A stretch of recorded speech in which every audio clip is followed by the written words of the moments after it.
مولانا العظیم عن النبی صلی اللہ علیہ وآلہ وسلم من یرد اللہ بہ خیرا یفقہہ فی الدین او کما قال رسول اللہ صلی اللہ علیہ وسلم۔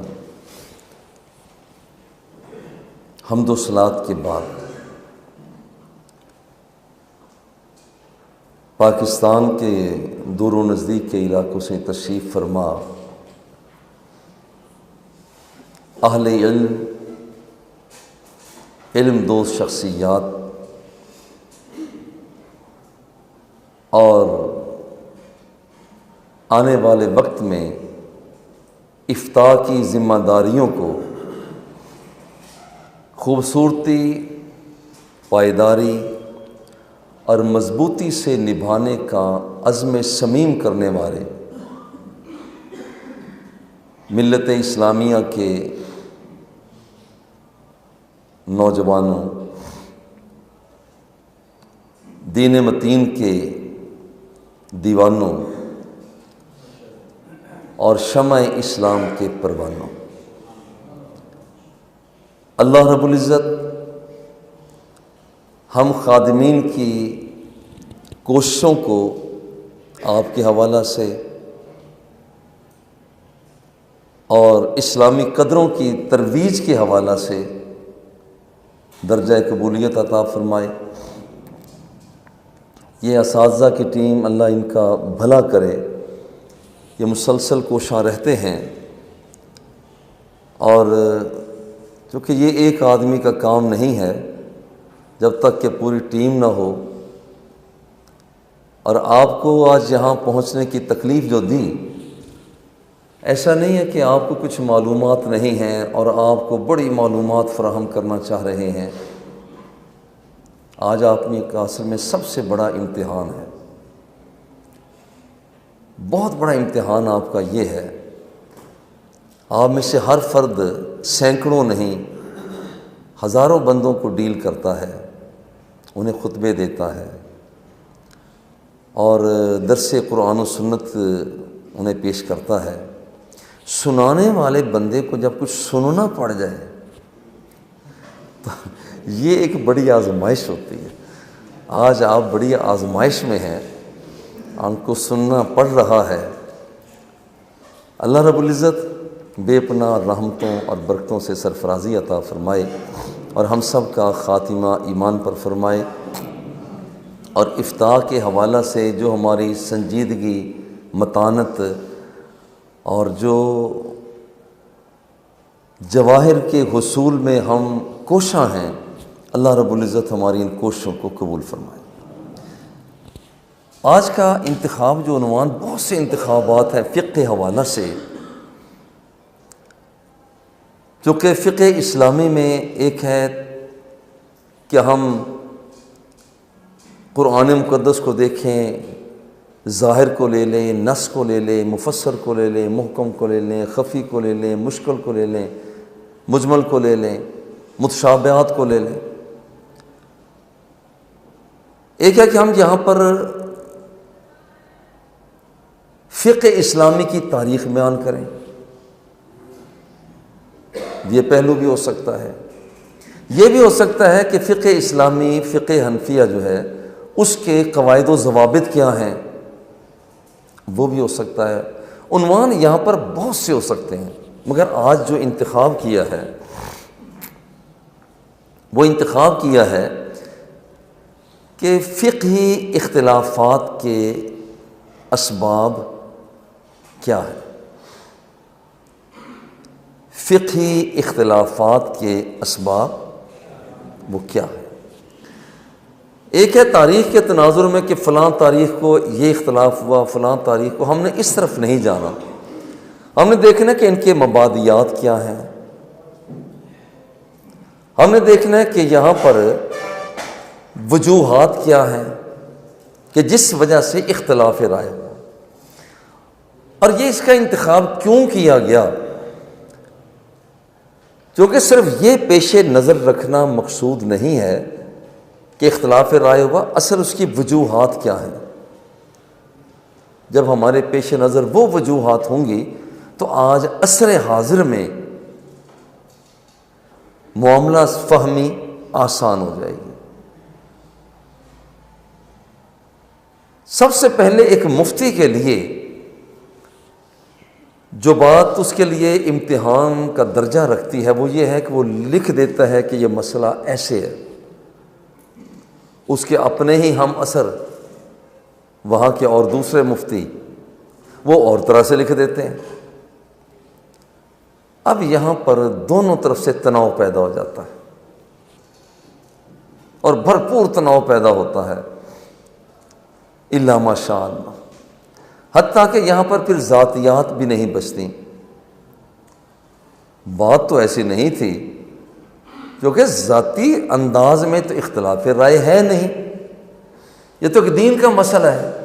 اگر ان کی بات ٹھیک ہے تو میں مان جاؤں، اگر میری بات ٹھیک ہے تو وہ دوسرا مان جائے، بات تو اتنی ہے ساری۔ آج کے درس میں اسی بات کو آشکارا کرنا ہے کہ صحابہ کرام بذات خود ان کے درمیان کس قدر رائے کی اختلاف کی وجہ سے ایک دوسرے کے سامنے ہوتے ہیں، مگر ڈھلتے کیسے تھے۔ دیکھیں صرف ایک دور گزرا ہے، صرف ایک دور گزرا ہے جس میں مسئلہ میں کوئی اختلاف نہیں تھا، کوئی اختلاف نہیں تھا، بس دیوانے رخ مصطفیٰ کو دیکھتے اور لب حبیب کبریا سے نکلتے ہوئے جملوں کو سنتے، ان کی خوشبوؤں کو محسوس کرتے، تو جیسے جیسے سرور کونین سرکار دو عالم صلی اللہ علیہ وآلہ وسلم نے عمل اختیار کیا، بس اس کے مطابق چلتے جاتے۔ نہ یہ ہوتا تھا کہ فرض کیا ہے، نہ یہ ہوتا تھا کہ سنت کیا ہے، نہ یہ ہوتا تھا کہ واجب کیا ہے، بس بھئی یہ میرے سرکار نے فرمایا ہے، میں نے تو یہ کام کرنا ہی کرنا ہے۔ یہ وہ پہلا دور تھا۔ حضور نے بھی فرمایا صلو کما رأیتمونی اصلی، نماز جیسے پڑھو جیسے میں پڑھتا ہوں، کوئی اختلاف رائے ہے ہی نہیں، جس نے جیسے دیکھا اس نے اسی طرح سے کر لیا۔ بس ایک دور ایسا ہے کہ وہاں صحابہ کرام نے بھی کوئی زیادہ پوچھ گچھ کرنے کا تکلف ہی نہیں کیا۔ تاریخ بتاتی ہے زیادہ سے زیادہ 13 سوالات ہیں جو صحابہ کرام نے اپنی زندگی میں حضور علیہ الصلاۃ والتسلیم سے عرض کیے ہیں۔ باقی انتظار میں رہا کرتے تھے کب کوئی اعرابی آئے، کب کوئی دیہاتی آئے، کب کوئی سادہ سا بدو ٹائپ بندہ آئے جو کھل کر بات کرے اور جو موتی پھر آقا نامدار بکھیرے ہم انہیں اپنی جھولیوں میں چن لیں۔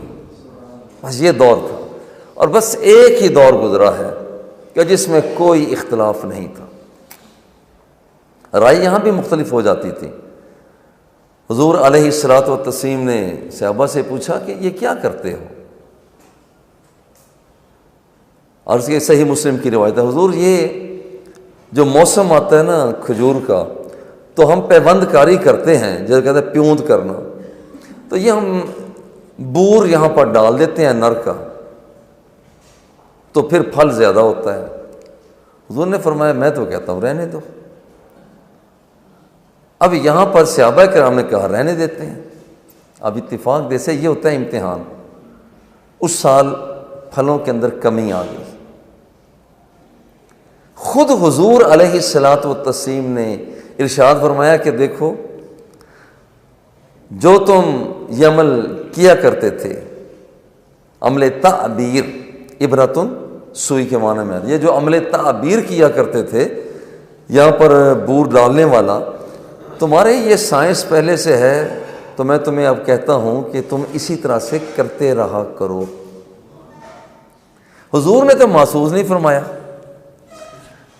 کہ میں نے تمہیں کہا تھا کہ پھر تمہارا کیوں، اور لیکن یہ بات ہے محدثین کرام فرماتے ہیں اگر صحابہ کرام اسی طرح ہی ڈٹے رہتے، جو انہوں نے یہ تکلیف محسوس کی، پھلوں کی کمی کا احساس کیا، اگر اسی طرح چلتے رہتے تو پہلے سے زیادہ نفع انہیں ضرور دستیاب ہوتا۔ لیکن حضور علیہ الصلوۃ والتسلیم نے صحابہ کرام کو تشویش میں مبتلا نہیں کیا۔ یہ وہ دور تھا کہ صحابہ کرام کے دم بالکل اتفاق رائے، فرض، واجب، سنت، موقدہ، غیر موقدہ، نفل، یہ ساری ترتیب بعد میں لگی، کرنا کیا ہے۔ دیکھیے صحابہ کرام بھی اس وقت بات کی کھوج لگانے کے لیے عوامی حلقوں میں چلے جاتے، جیسے آج کل لوگ علماء کے پاس جاتے ہیں، ایسے عجیب دور تھا کہ معتمد علیہ، مؤقر، محتشم صحابہ کرام اور فقیہ صحابہ کرام بات کی کھوج لگانے کے لیے عوامی حلقوں کے دروازے پر جاتے تھے، چونکہ حضور علیہ الصلوۃ والتسلیم نے کوئی چیز چھپا کر نہیں رکھی، بلکہ ہر چیز ہی چھپا کر رکھی ہوئی۔ آپ نے بالکل کھلے بند و عوامی حلقوں میں اعلان فرمایا کرتے، اس لیے وہاں پر کھوج لگانے کے لیے صحابہ کرام، فقیہ صحابہ کرام لوگوں کے پاس جاتے، کیا آپ کے پاس کوئی حضور کا ارشاد عالی شان ہے؟ اب دیکھیں اس کی ایک ہمیں مثال ملتی ہے۔ ایک بوڑھی اماں، دادی اماں حضور علیہ الصلوۃ والتسلیم کی بارگاہ میں، وہاں پر حضرت ابوبکر صدیق کی بارگاہ میں آ گئی اور کہا کہ جناب میرا پوتا فوت ہو گیا تو اس کی جزا اللہ تعالیٰ عنہ۔ انہوں نے کہا بھئی یہ تو مجھے معلوم نہیں، اب ذرا غور کریں، عصر حاضر کا کوئی مفتی ہو تو وہ یہ کہنا کہ یہ مجھے معلوم نہیں، اوہو، میں کہتا ہوں یہ بزرگی سے کم نہیں ہے، بہت مشکل کام ہے، ورنہ آج ایک ہی فرد ہر چیز ہی ہوتا ہے، ہر چیز ہی ہوتا ہے، لیکن ایسا نہیں۔ اگر معلومات ہیں تو ٹھیک ہے، معلومات ہیں، جی نہیں ہیں جی یہ معلومات آپ کو وہاں سے دستیاب ہو سکتی ہیں، میرا ایک اور ہم اثر ہے جی آپ وہاں چلے جائیں، یہ ہے بہترین کام، خود اس کے پاس لے جانا، اس کے ساتھ محبت پیدا ہوتی ہے، چاہت پیدا ہوتی ہے۔ اور پھر یہ ہے کہ حضرت ابوبکر صدیق رضی اللہ تعالیٰ عنہ عوامی حلقوں میں چلے گئے، اور میں دیکھو کسی کو یہ پتہ ہے کہ دادی کی وراثت کتنی ہے؟ یہ سنن ابن ماجہ کی روایت ہے، کتاب الفرائض میں میراث الجد، حدیث نمبر 2724۔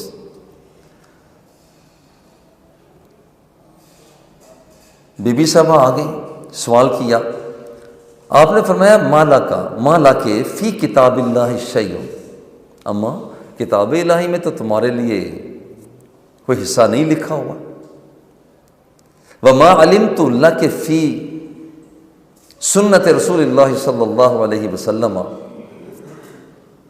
اور حضور کی سنت میں بھی میری معلومات یہاں تک نہیں ہیں، فرجعی حتی اسأل الناس، اماں آپ چلی جائیں، میں لوگوں سے پتہ کروں گا، میں معلومات کو حاصل کروں گا کہ دادی کو حصہ کتنا ملتا ہے۔ فسأل الناس، آپ نے ٹو لگانا شروع کر دی۔ فقال المغیرہ بن شعبہ،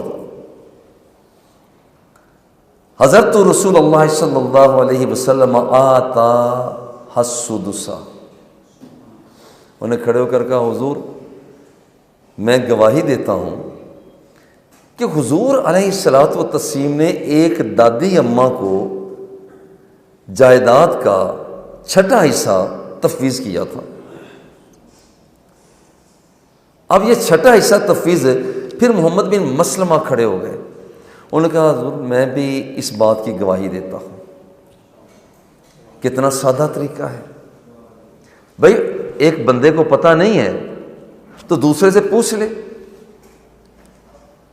اور یہ پوچھنا بہتر ہے بنسبت اس کے کہ وہاں پر بعد میں کوئی پریشانی اٹھانا پڑے۔ بالکل ایک اور اسی طرح سے مثال جو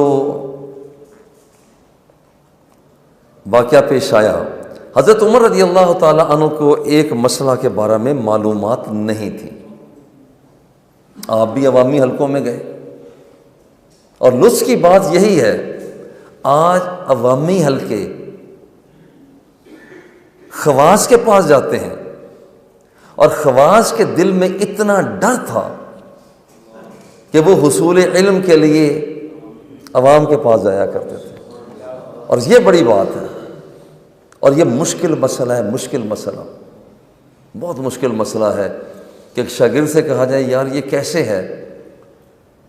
ہماری تو پریکٹس ہو گئی ہے، یہ سارے ماشاءاللہ بیٹھے ہوئے ہیں، کوئی مسئلہ ادھر بھیجتا ہوں ادھر بھیجتا ہوں. بطور خاص پہلے سب سے پہلے مولانا مفتی علی عمران فریدی نے میرا ساتھ، میں بھائی ساتھ کے سامنے اس لیے کہہ دیا کرتا ہوں، محسوس بھی نہ کرنا، کیونکہ پہلے کام جس نے شروع کیا تو اللہ کی ذات کا احسان ہے، اور اس میں کوئی ہچکچاہٹ نہیں. اور دوسری میں گزارش کروں گا کہ اگر فتویٰ آ بھی جاتا ہے، ابھی میں آ رہا تھا تو چند منٹ پہلے ایک آیا جی یہ ردائی مسئلہ، ردات کا مسئلہ ہے، زبانی بتایا. انہوں نے کہا جی کہ لکھ کر دینا. میں نے کہا بھی میں لکھوں گا بعد میں، آج ہمارا ایک سیشن ہے، میں ادھر پہلے حاضری دوں گا. جب تک صلاحیتوں کے اندر جمعیت نہ ہو تو میں درخواست کرتا ہوں لکھیں ہی نہ. میرے ابا جی قبلہ رحمۃ اللہ تعالیٰ علیہ، میں اس وقت چھوٹا تھا تو انہوں نے ایک مفتی صاحب کو طلب فرمایا ہوا تھا، وہ بڑے عظیم مفتی، کوئی شک نہیں. بابا جی نے سب کو اٹھا دیا تو میں بیٹھا ہوا تھا. میرا خیال ہے مجھے بیٹھنا اس لیے نصیب ہو گیا کہ انہوں نے کہا کہ اس نے کون سا کوئی جاسوسی کرنی ہے، لیکن میں ٹو میں تھا کہ سب کو بھگا دیا ہے تو بابا جی کیا کہنا چاہتے ہیں. بابا جی ان مفتی صاحب سے ذکر فرما رہے تھے کہ جی یہ مسئلہ دیکھیں، جو آپ نے لکھا ہے وہ میرے پاس آیا ہے، یہ مسئلہ ایسے نہیں، مسئلہ وراثت کا ہی تھا، مسئلہ ایسے ہے. انہوں نے دیکھا ہاں واقعی جی بابا جی بات تو ایسا ہی ہے. اب دیکھیں اگلی بات جو ہے، بابا جی نے فرمایا اب میں ٹھیک نہیں کرتا، ٹھیک بھی آپ ہی کریں. یہ بات مجھے، اور یہ بات بہت بڑی بات ہے، ورنہ آج ایک مفتی کے پاس دوسرے مفتی کی کمزوری آ جائے، وہ تو پھرتا ہے دیکھو اس نے یہ لکھ دیا، یہ لکھ دیا، یہ لکھ دیا. اور میں اس وقت میں اس کا عینی شاہد ہوں، اور آفرین ہے ان مفتی صاحب کے بھی، ان مفتی صاحب رحمۃ اللہ تعالیٰ علیہ. آپ نے بھی کہا آپ ٹھیک فرما رہے ہیں بابا جی، آپ ٹھیک فرما رہے ہیں. یہ ہوتا ہے اخلاص. بھائی نہیں پتہ تو کسی سے پوچھ لیا جائے. ایک عورت نے اپنی سوکن لاٹھی ماری، مار دیا، پیٹ کے اندر جنین بچہ تھا، صحیح مسلم کی روایت ہے. بھائی اب کیا ہو؟ اب حضرت عمر کو پتہ نہیں رضی اللہ تعالی عنہ. آپ پوچھتے پھرتے ہیں بتاؤ، کسی کو پتہ ہو، کسی کو پتہ ہو. یہاں پر بھی رہنمائی کرنے والی شخصیت حضرت مغیرہ بن شعبہ رضی اللہ تعالی عنہ.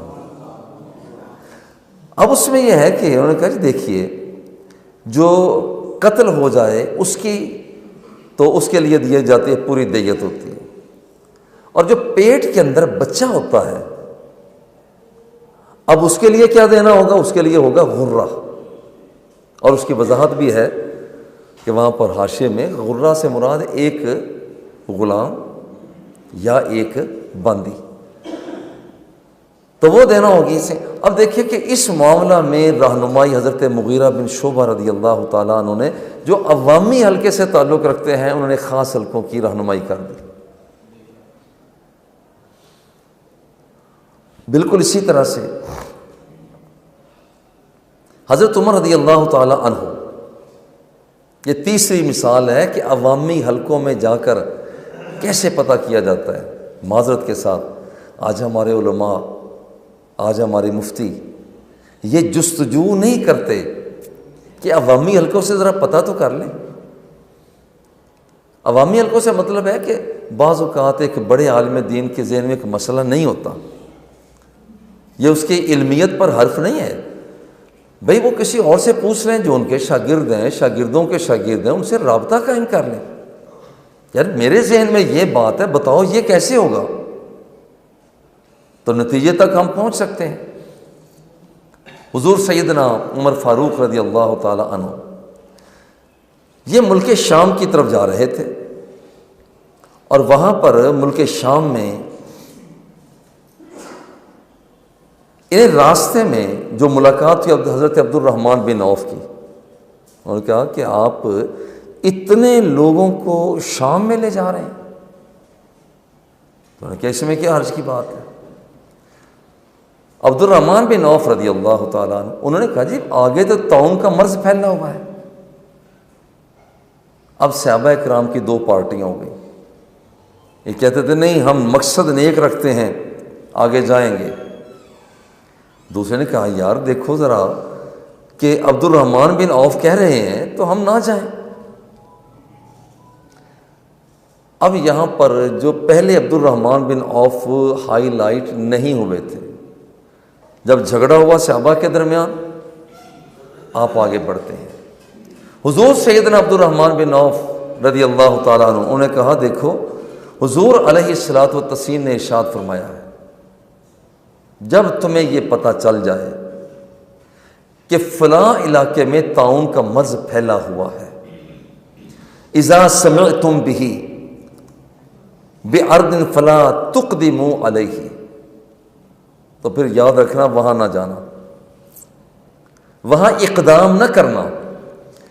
وَإِذَا وَقَعَ بِأَرْضٍ وَأَنْتُمْ بِهَا فَلَا تَخْرُجُوا فِرَارًا مِّنْهُ، اور جہاں کہیں تم بس رہے ہو وہاں موذی مرض پیدا ہو گیا تو وہاں سے نکل کر آگے نہ جاؤ. حضرت عبد الرحمن بن عوف نے جس وقت یہ حدیث پاک پیش کی، اب پیش رفت کیا ہوئی؟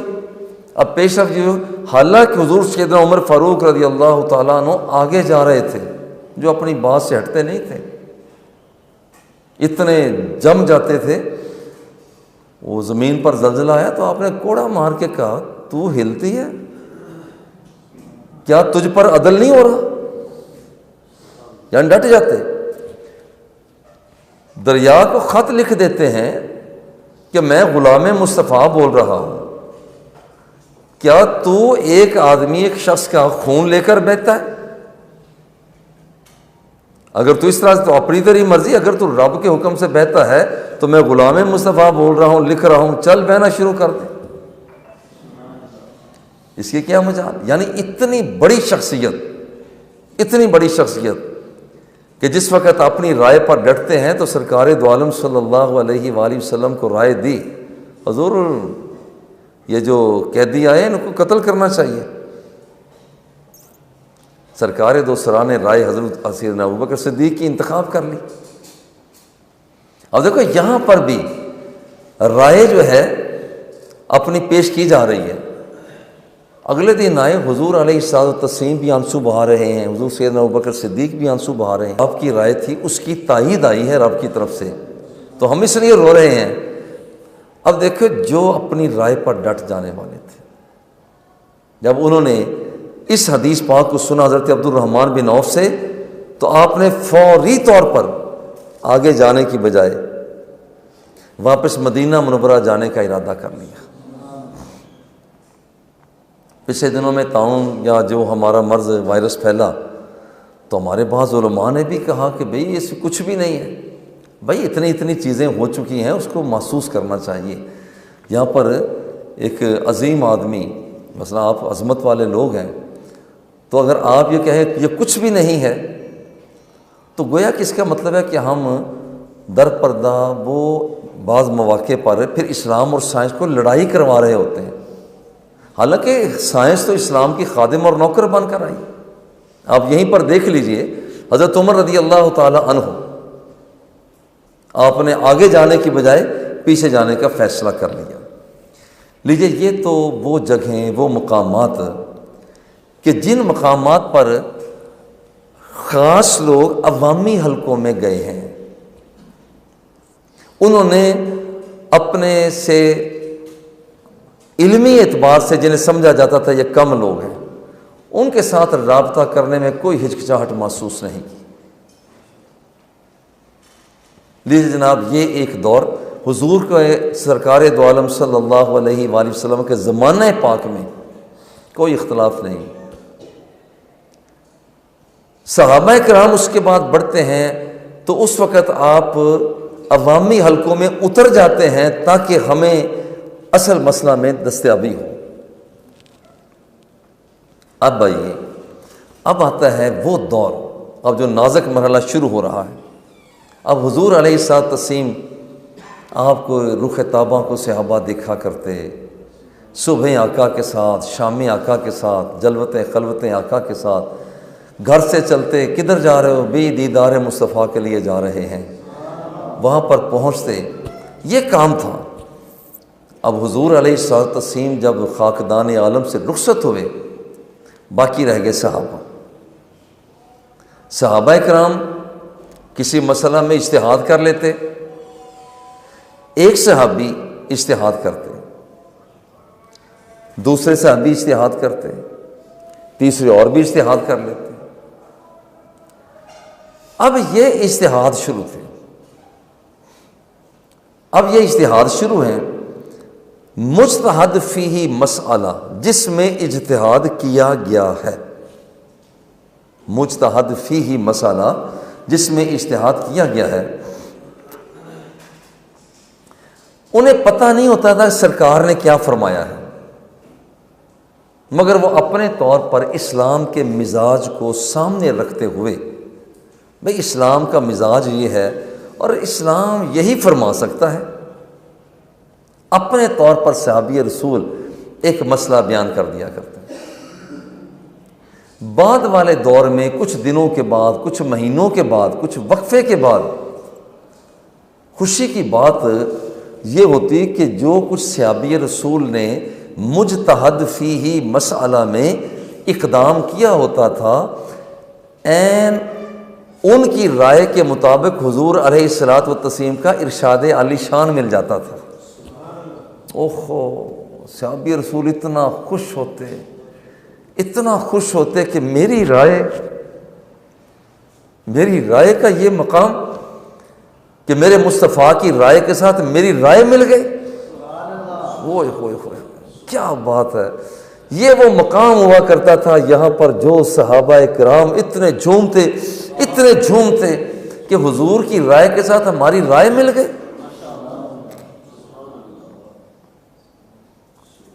ایک پیار سے بات کہہ کے آگے بڑھتا ہوں، میں کہتا ہوں کبھی کبھی پیار سے چاند کو، چاندنی میں چاند، کبھی کبھی پیار سے اسے دیکھا کریں، کبھی کبھی اسے دیکھ لیا کریں، اور یہ سمجھ کر کہ کبھی تو میرے آقا سرکار دو سرا کی نظر پاک اس چاند پر بھی پڑی تھی نا، یہ بھی تو مدینہ شریف سے ہو کر جاتا ہے نا، تو کبھی اس پر نظر پڑی ہے، میں بھی دیکھ رہا ہوں، یعنی کبھی ذوق لینے کے لیے، کبھی اسی زمین کے ذریعہ پیغام۔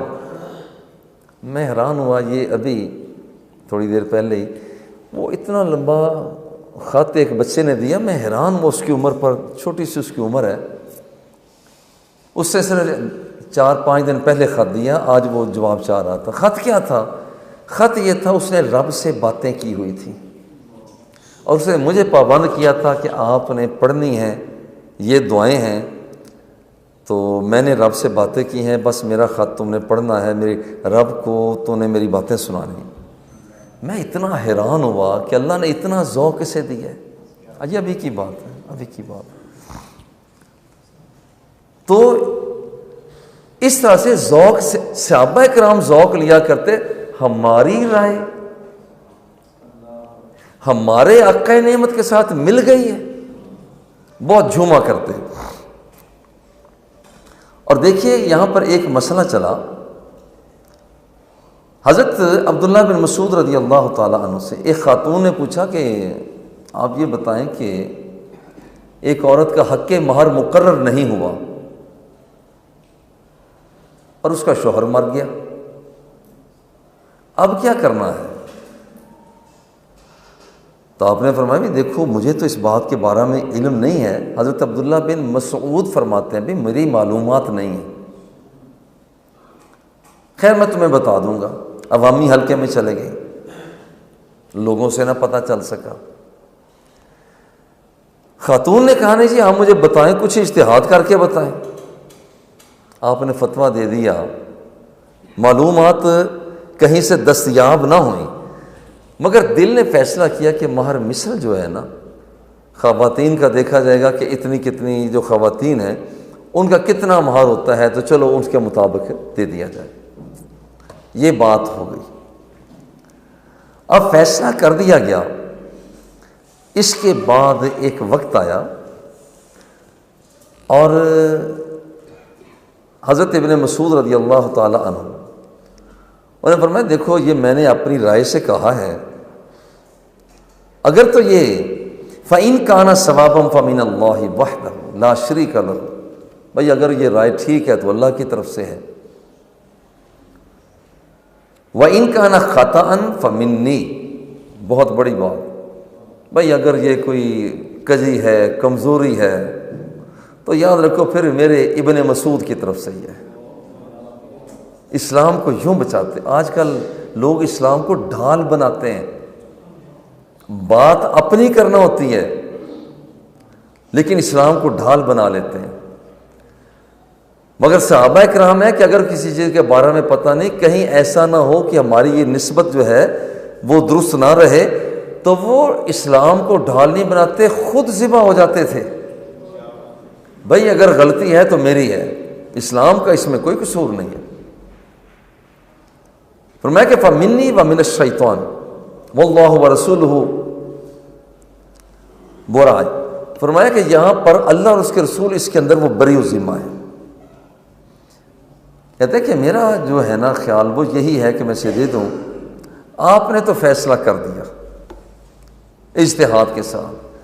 جب آپ نے فیصلہ دیا فَقَالُوا نَشْهَدُ أَنَّكَ قَضَيْتَ مِمَّا قَضَى بِهِ رَسُولُ اللَّهِ صلی اللہ علیہ وسلم فی امرات منا یقال لها برواء بنت واشق. صحابہ کھڑے ہو گئے, انہوں نے کہا ابن مسعود آپ کو مبارک ہو, یہ جو آپ نے فیصلہ دیا ہے نا عین وہی فیصلہ ہے جو حضور علیہ الصلوۃ والتسلیم نے ایک بروا بنت واشق خاتون کے لیے فیصلہ دیا تھا. لیجیے اب وہ جمعے میری رائے, حدیث پاک میں ہے فما رویا عبداللہ فاریہ فرحتن یومئذ الا باسلامی. ایک موقع وہ تھا جب یہ مسلمان ہوئے تھے, اس وقت انتہائی پرسکون ہوئے, بڑی موج میں آئے, مستی میں آئے. اور ایک آج یہ موقع تھا کہ جب انہوں نے دیکھا کہ میری رائے میرے مصطفیٰ کی رائے کے ساتھ مل گئی, بس کہتے ہیں اس سے زیادہ انہیں خوشی زندگی میں اور کہیں منسوب دستیاب نہ ہوئی تھی. یہ عمل ہے وہ. اللہ اکبر. اب دیکھیں کہ جو فیصلہ جو اجتہاد کیا تھا اس سے مختلف ہو گئی. ایک صحابی نے اپنا اجتہاد قائم کر لیا, دوسرے صحابی رسول نے اپنا اجتہاد قائم کر لیا. مگر بعد میں ایسی حدیث مل گئی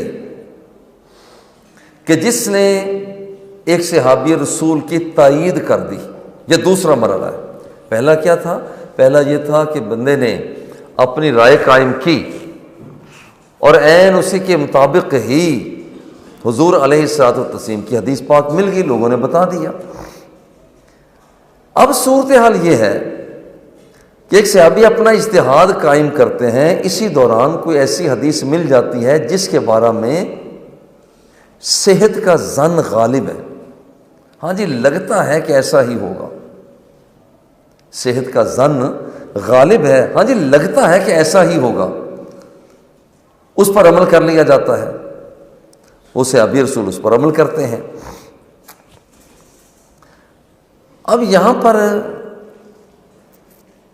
بعد میں ایک اور حکم آ جاتا ہے کہ نہیں حضور نے ایسے نہیں, وہ تو ایسے فرمایا ہے.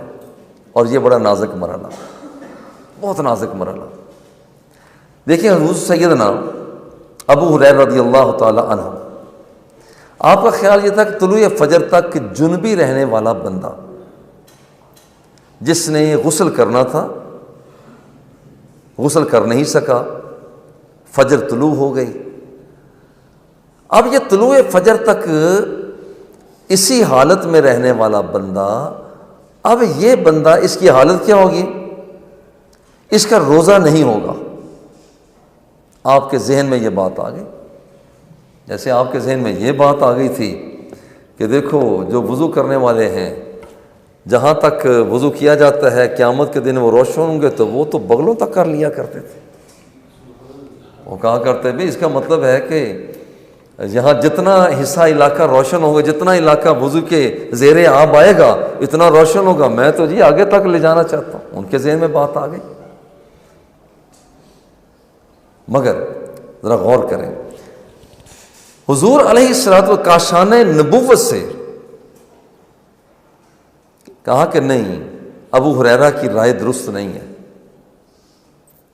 ابو ہریرہ یہ جو کہتے ہیں کہ جس نے نہانا تھا، غسل کرنا تھا، وہ غسل نہیں کر سکا، صبح ہوئی ہے تو اس آدمی کا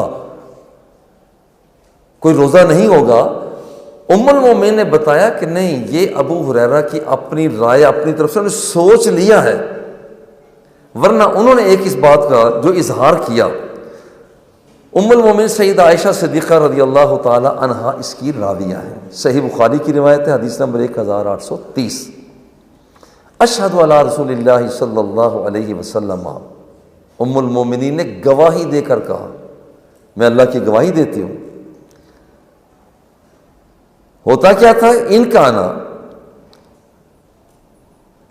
لجسمہ جنبا من جماع غیر احتلام ثم یصومہ ثم دخلنا علی ام سلمہ۔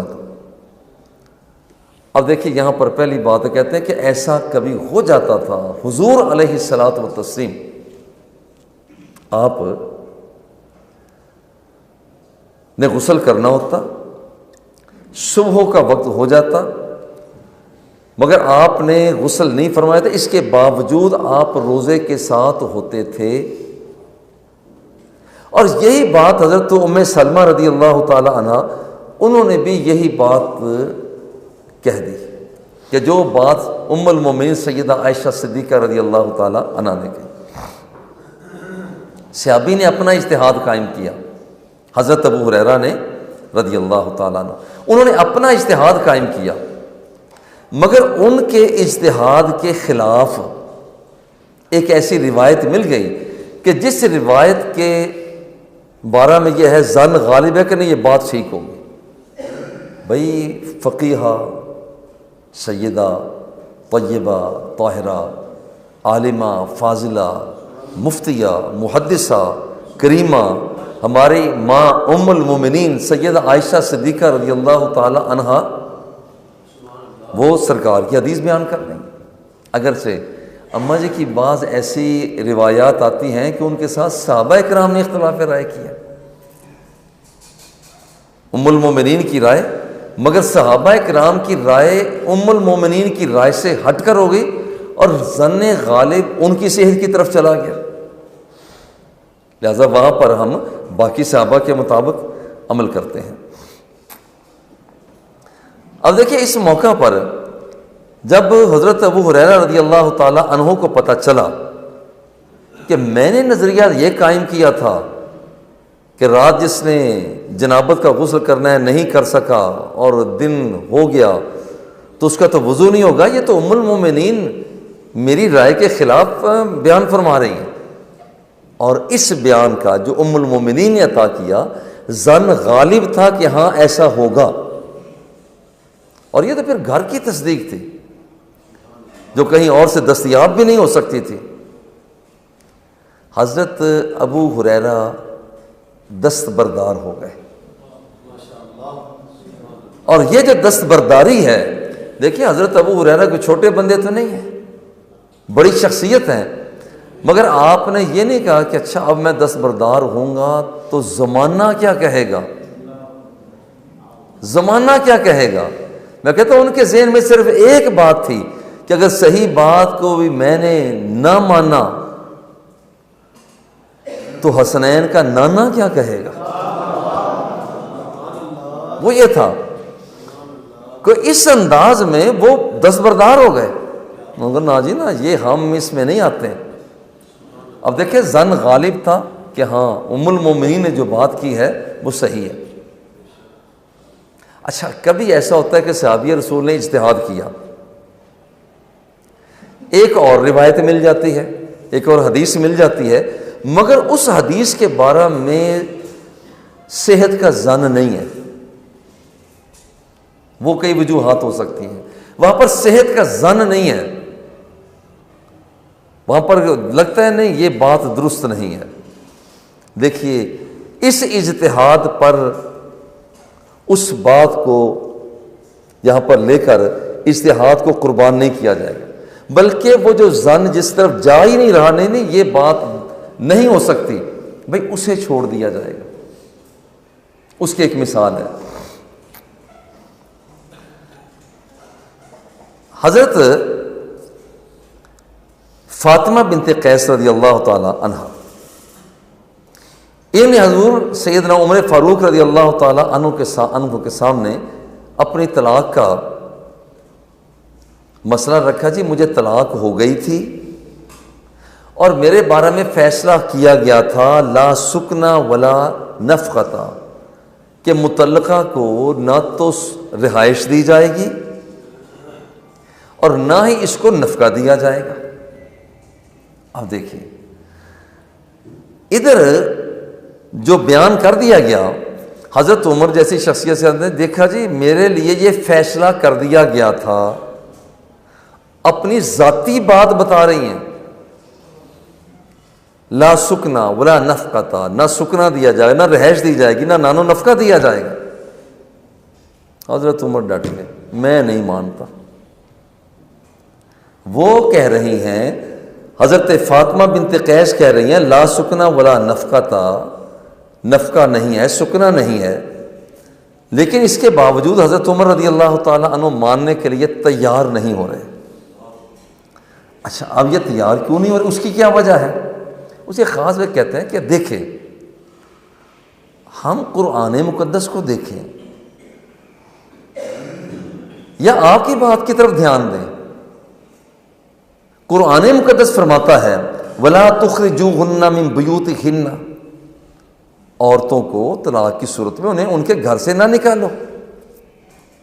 اب قرآن کا فیصلہ تو یہ ہے وَلَا يَخْرُجْنَ إِلَّا أَن يَأْتِينَ بِفَاحِشَةٍ مُبَيِّنَةٍ. بھائی قرآن تو یہ فرماتا ہے کہ عورتوں کو گھر سے نہ نکالو، اس کا مطلب ہے گھر میں رکھتے ہوئے، یعنی سکنا کے ساتھ ساتھ اس کو نفقہ دو. وَأَنفِقُوا عَلَيْهِنَّ، انہیں نفقہ دو. دیکھو ادھر ایک قرآن مقدس ہے، ادھر دوسری طرف سے ایک روایت آ رہی ہے، مگر اس روایت میں فاطمہ بنت قیس کی روایت کو، بیان کردہ روایت کو چھوڑ دیا گیا، چونکہ وہاں پر ظن اس کی صحت کا نہیں رہا. قرآن مقدس کے مقابلہ میں ایک روایت آ گئی اور اس کے اندر کوئی تعویل ہو نہیں سکتی، یا تو نا کوئی تعویل ہو سکے، تو تعویل ہو نہیں سکی، اسے مسترد کر دیا گیا. اچھا ایک اور مثال بھی کہ کبھی ایک آدمی اجتہاد کرتا ہے اور پھر اس کے مقابلے میں ایک اور روایت آ جاتی ہے، اس پر عمل نہیں کیا جاتا چونکہ اس کی صحت کا ظن نہیں ہوتا، یعنی غالب جو خیال ہوتا ہے نا، جو غالب جہت اس طرف نہیں ہوتی. اور یہ بات بھی حضرت عمر کتنی بڑی شخصیت ہے، جہاں ڈٹ جاتے ہیں کہتے ہیں بھی یہ بات نہیں مانتا. لطف کی بات یہ ہے، ایک بات حضرت عمر رضی اللہ تعالی عنہ نے کی، لوگوں نے کہا ہم نہیں مانتے. وہ حضرت عمر جیسی شخصیت چین بجبی نہیں ہوئے تو کہ تمہاری کیا مجال نہ مانو، نہ یہ نہیں ہوا. یہ نہیں کہا. حضرت عمر رضی اللہ تعالیٰ عنہ کا خیال تھا کہ جنبی آدمی کو اگر پانی دستیاب نہ ہو تو جنبی آدمی تیمم نہیں کر سکتا. گویا کہ ان کا مطلب تھا تیمم صرف ہے اس آدمی کے لیے جس نے وضو کرنا ہو، تو جس نے غسل کرنا ہو تیمم اس کا فائدہ نہیں دیتا، یہ آپ کا خیال تھا، خیر آپ نے کہہ بھی دیا۔ مگر حضرت عمار بن یاسر نے کہا کہ عمر آپ کیا کہتے ہیں، ہم ایک مرتبہ حضور علیہ الصلوۃ والتسلیم کے ساتھ ہو چکا تھا، وہ جو غسل لازم ہوا تھا تو میں نے پھر لوٹ پوٹ ہوا، زمانہ تو حضور کا تھا، اور ہم سفر کر رہے تھے، تو واپس آ کر اچھا تو میں نے دیکھیے وہاں پر کہا کہ غسل کرنا ہے، تو میں مٹی میں میں اپنے آپ کو میں نے لٹا لیا، لوٹ پوٹ رہا تھا۔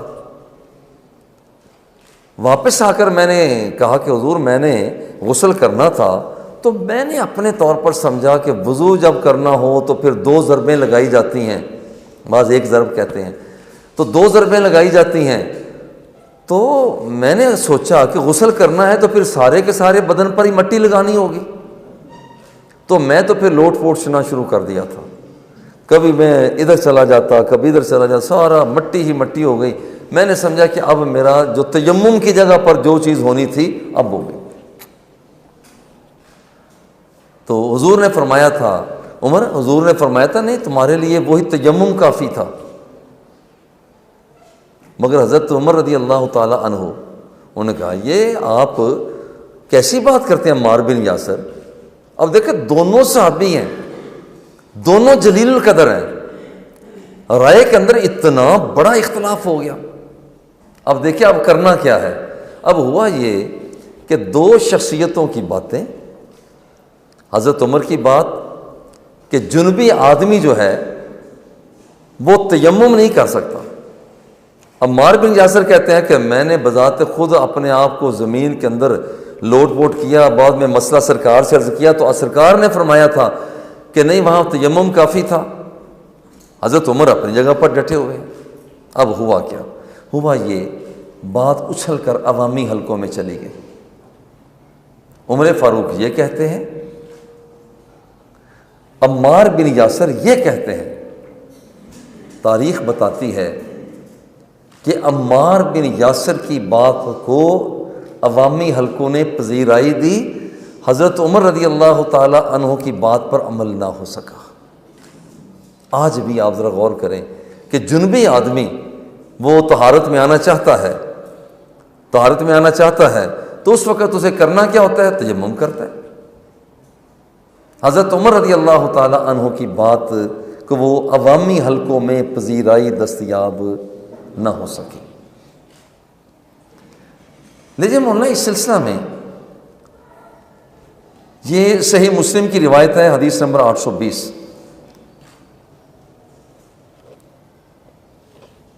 ان رجلا اتى عمر فقال انی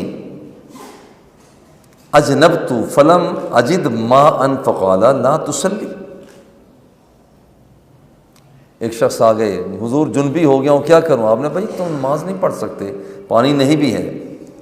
حضرت عمار نے کہا اما تذکو یا امیر المومنین، امیر المومنین آپ ذرا یاد کریں، اذا انا وانت فی سریۃ، ہم ایک جہاد میں جا رہے تھے، سریہ میں تھے، تو وہاں پر فاجنبنا فلم نجد ماء،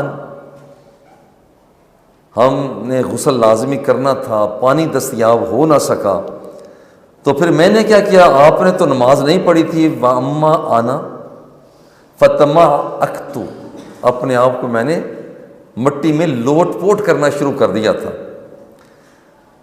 وصلیت فقال النبی صلی اللہ علیہ وسلم انما کان یکفیک ان تضرب بیدیک الارض، بھائی آپ نے یہ نہیں کرنا تھا بلکہ تیمم کافی تھا،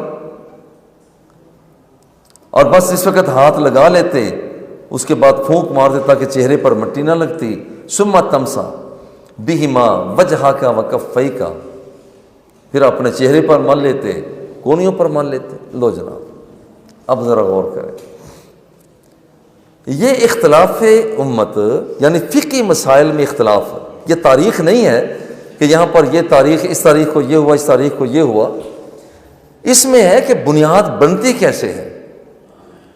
اب یہ بنیاد بنتی ہے، حضرت عمر کی بات کو پذیرائی نہیں ہوئی، حضرت عمار بن یاسر کی پیش کردہ روایت کو بڑی پذیرائی ہو گئی۔ یہ تھا کہ حضور علیہ الصلاۃ والتسلیم کے صحابی ایک اجتہاد کرتے، پہلی بات، اور ان کے اجتہاد کے مطابق حضور علیہ الصلاۃ والتسلیم کا ارشاد عالی شان مل جاتا، یہ پہلی بات۔ پھر دوسری صورت یہ نکلی اختلاف کی کہ صحابی رسول نے اپنا ایک اجتہاد قائم کیا،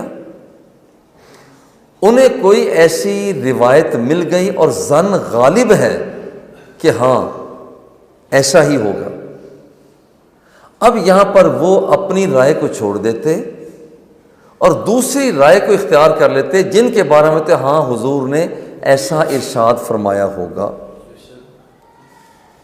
اور تیسری صورت یہ نکلی کہ ایک صحابی اجتہاد کرتے مگر ان کا اجتہاد دوسرے اجتہاد کے، دوسرے صحابی کے اجتہاد کے ساتھ ٹکراؤ میں آتا، اور دوسرے صحابی کا اجتہاد یہ عوامی حلقوں میں پذیرائی اختیار کر جاتا،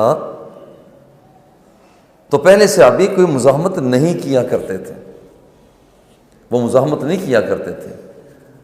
اب دیکھیں آپ کے پیش نظر یہ تین مثالیں، کہیں آپ کو صحابی رسول لڑتے ہوئے نظر آئے، جھگڑتے ہوئے نظر آئے،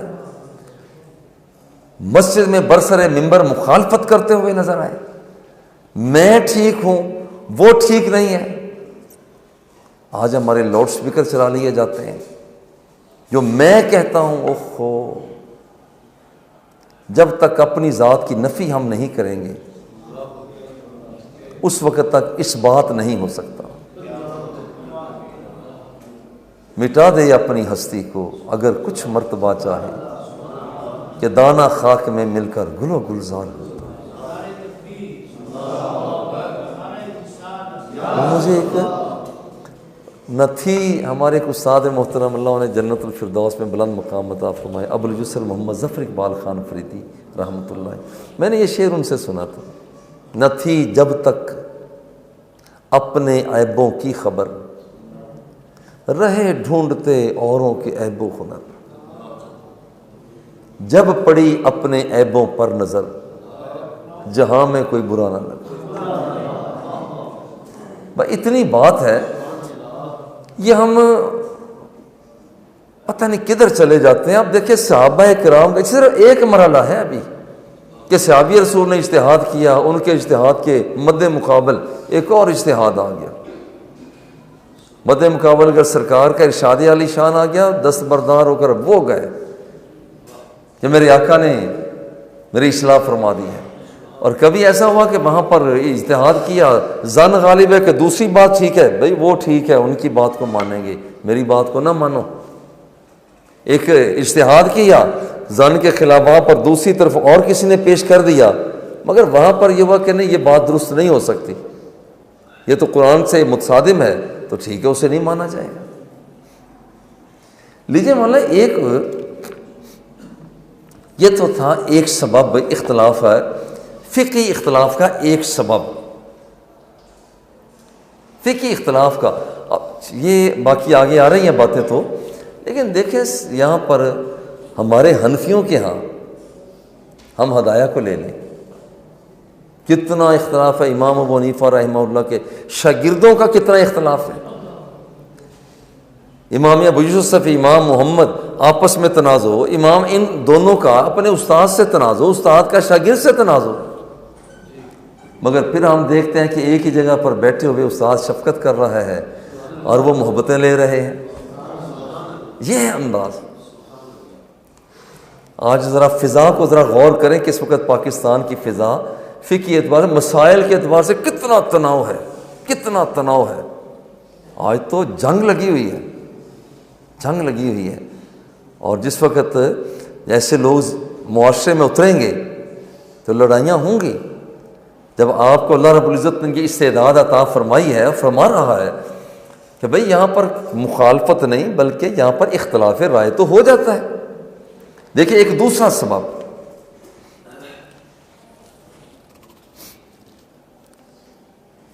وہ یہ ہے ایک صحابی رسول اپنا اجتہاد قائم کرتے،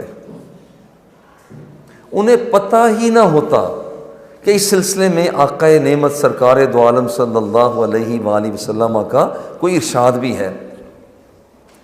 بھئی یہاں پر پہلے اس وقت کوئی فیس بک تو تھی ہی نہیں، وہاں پر ہماری گوگل تو تھی ہی نہیں کہ وہاں پر ہو، نیٹ تو تھا نہیں کہ وہاں پر چلو بھی ڈالا سب نے پڑھ لیا۔ آج بڑی سہولت ہو گئی، بڑی سہولت ہو گئی، اور یہ مولانا ندیم صاحب نے ہمیں سکھایا ہے۔ میں نے بھی مولانا یہ کوشش کر کے آپ کی ہدایات کے مطابق اس طرح سے نکالی، پھر بعد میں آپ کو دی۔ تو یہ ان سے ہمیں جو ان کو لیکچر ہوا ہے، پتہ نہیں ہو چکا ہوگا نا، تو اس سے فائدہ لیا جائے۔ بہت آسان طریقہ، پہلے مجھے بھی بڑی دقت ہوا کرتی تھی، آپ مضمون کے تیار کرنے میں کوئی دقت ہوتی نہیں ہے، ادھر سے ہم ٹائپ کرتے ہیں قرآنی آیات سامنے آ جاتی ہیں، ٹائپ کرتے ہیں حدیث نبویہ سامنے آ جاتی ہیں، کام ہی بڑا آسان ہو گیا۔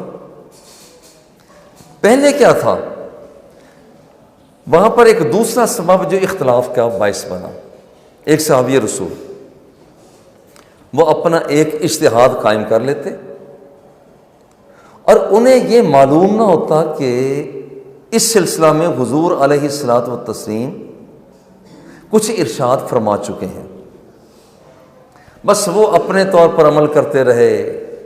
حضور کا ارشاد علی شان کچھ اور ہے،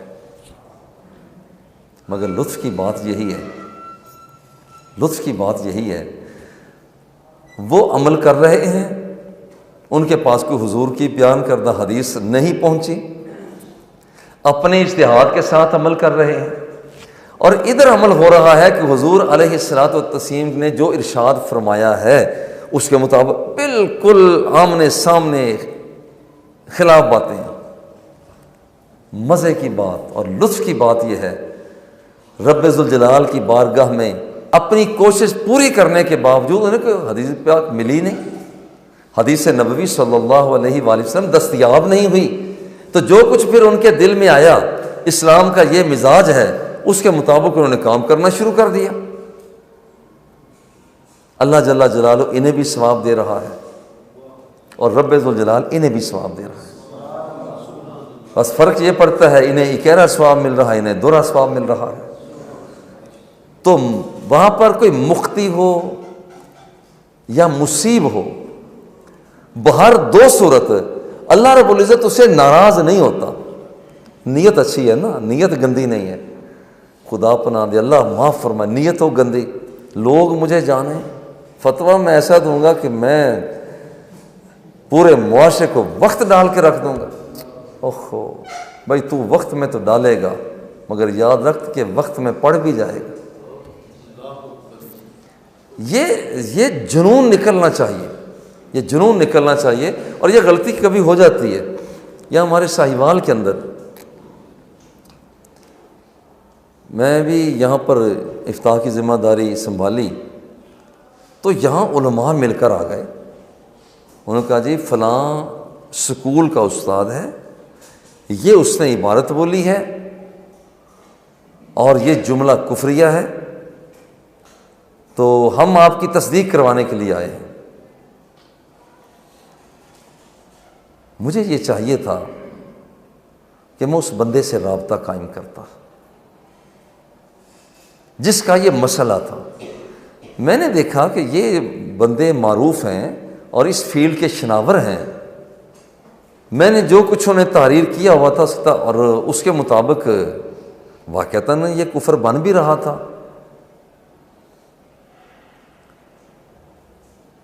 میں نے بھی دستخط کر دی۔ بعد میں مجھے خیال آیا، بھئی جس بندے کے متعلق ہم لکھ رہے ہیں، کیا اس بندے سے رابطہ قائم کیا ان لوگوں نے، یا میں نے رابطہ قائم کیا؟ میں نے ان صاحب سے رابطہ قائم کیا، میں نے کہا جی آپ جامعہ فریدیہ میں آ جائیں۔ بڑے پڑھے لکھے آدمی تھے، آئے، میں نے کہا جی آپ کے بارے میں یہ فتویٰ ہے اور یہ علماء فیصلہ کر چکے ہیں، آپ نے یہ الفاظ کہے ہیں اور یہ کفریہ جملہ ہے۔ انہوں نے کہا جی واللہ میں تو میرے تصور میں بھی نہیں، مجھے یاد پڑا ایبسٹریکٹ کا لفظ تھا، انگریزی کا انہوں نے لفظ بولا تھا کہ اللہ رب العزت کے بارے میں کوئی ایسی جملے بولے، تو یہ جو جملہ بولا، لفظ بولا انہوں نے کہ جی میرے تو وہم و گمان میں بھی نہیں کہ یہ جو تعبیر ہوا، یہ بعد میں پتہ چلا کہ وہاں کے کچھ لوگ ان صاحب کے خلاف تھے، انہوں نے وہاں سے بات کو پکڑ کر علماء میں ڈال دیا، علماء کے اندر وہ بات پھیل گئی، بات انتظامیہ تک پہنچ گئی، فتاویٰ ہو چکے۔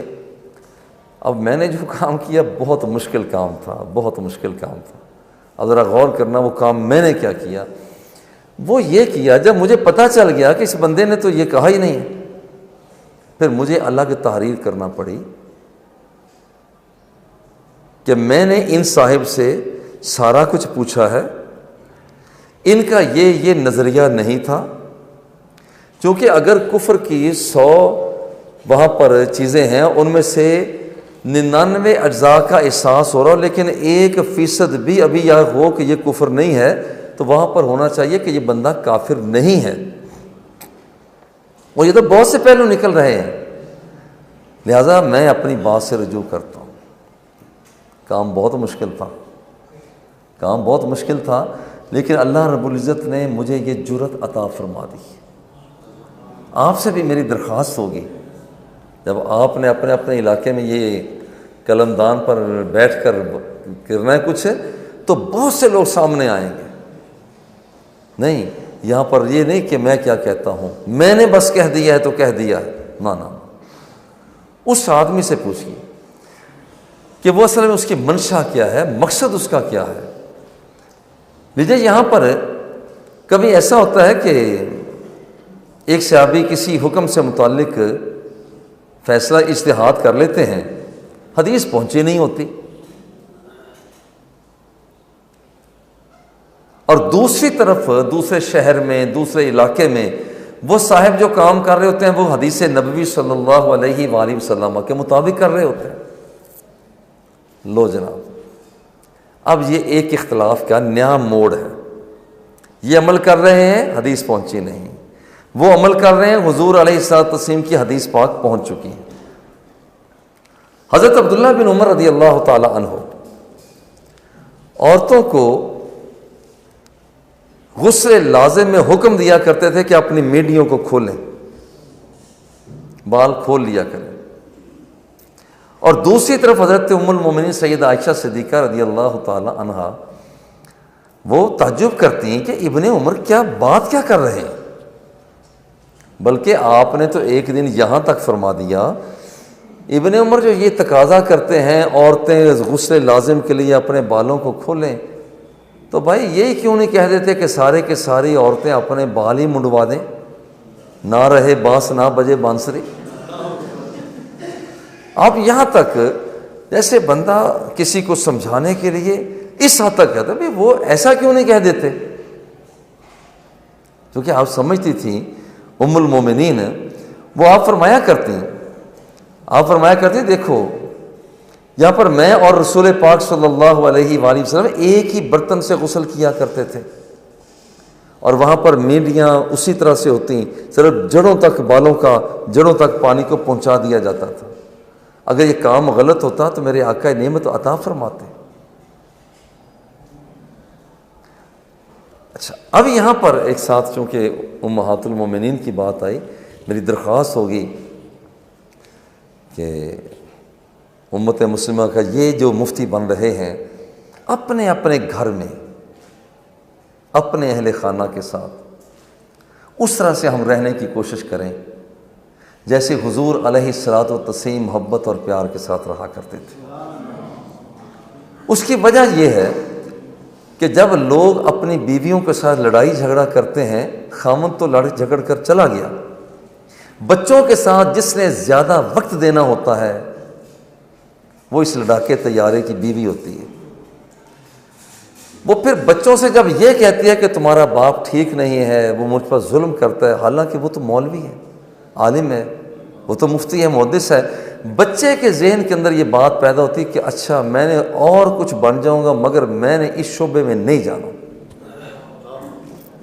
گویا کہ آپ نے اپنا گھر، اس گھر کو آگ لگ گئی اس گھر کے چراغ سے، کسی اور نے، یہ جو آپ نے سنا نا کہ بہت سے لوگ ایسے ہوتے ہیں کہ ان کے بچے وہ بھائی افتاء کی طرف نہیں جاتے، تدریس کی طرف نہیں جاتے.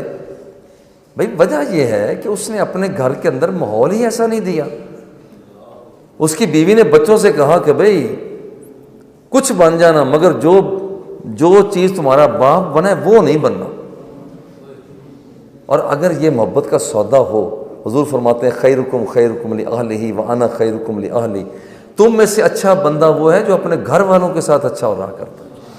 میری طرف دیکھو، میں اپنے گھر والوں سے اچھا رہتا ہوں. اللہ.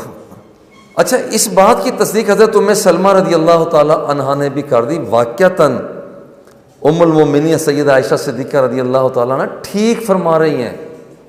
حضور پاک کی موجودگی میں سر دھویا جاتا تھا، غسل جنابت کرنا ہوتا تھا، میڈیوں کو نہیں کھولا جاتا تھا. لیجئے جناب، اب یہاں پر ایک صحابی اپنے طور پر پہلے عمل کر رہے تھے. حضرت عبداللہ بن عمر اپنے طور پر عمل کر رہے تھے، انہیں پہ حدیث پاک کے بارے میں علم نہیں تھا. دوسری طرف سے امہات المومنین میں سے دو نے گواہیاں دے دیں، سیدہ عائشہ صدیقہ رضی اللہ تعالی عنہا اور حضرت ام سلمہ رضی اللہ تعالی عنہا، کہ ہاں واقعتاً ایسا ہی تھا. اچھا، اسی طرح سے ایک اور بات، ایک مثال، دوسری مثال بھی، اور اگر آپ اس بات کو بھی دیکھنا چاہتے ہیں تو یہ صحیح مسلم کی حدیث نمبر ہے 330. عن ام سلمہ رضی اللہ تعالی عنہ قالت قلت یا رسول اللہ انی امرأۃ اشد ظفر الرأسی.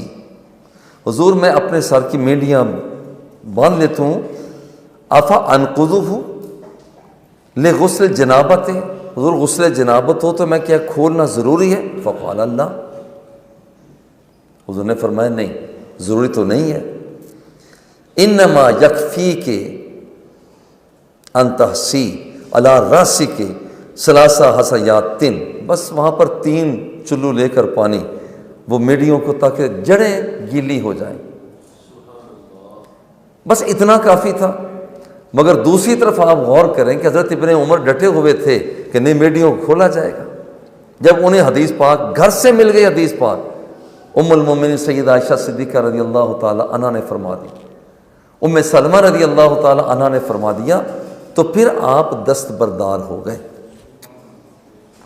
اچھا، اس کی ایک اور مثال بھی ملتی ہے کہ حضور نے فرمایا کہ مستحاضہ کو نماز پڑھنے کی اجازت آپ نے عطا فرما کی، مگر حضرت ہند رضی اللہ تعالی عنہ انہیں پتہ نہیں تھا. حضرت ہند کو پتہ نہیں تھا.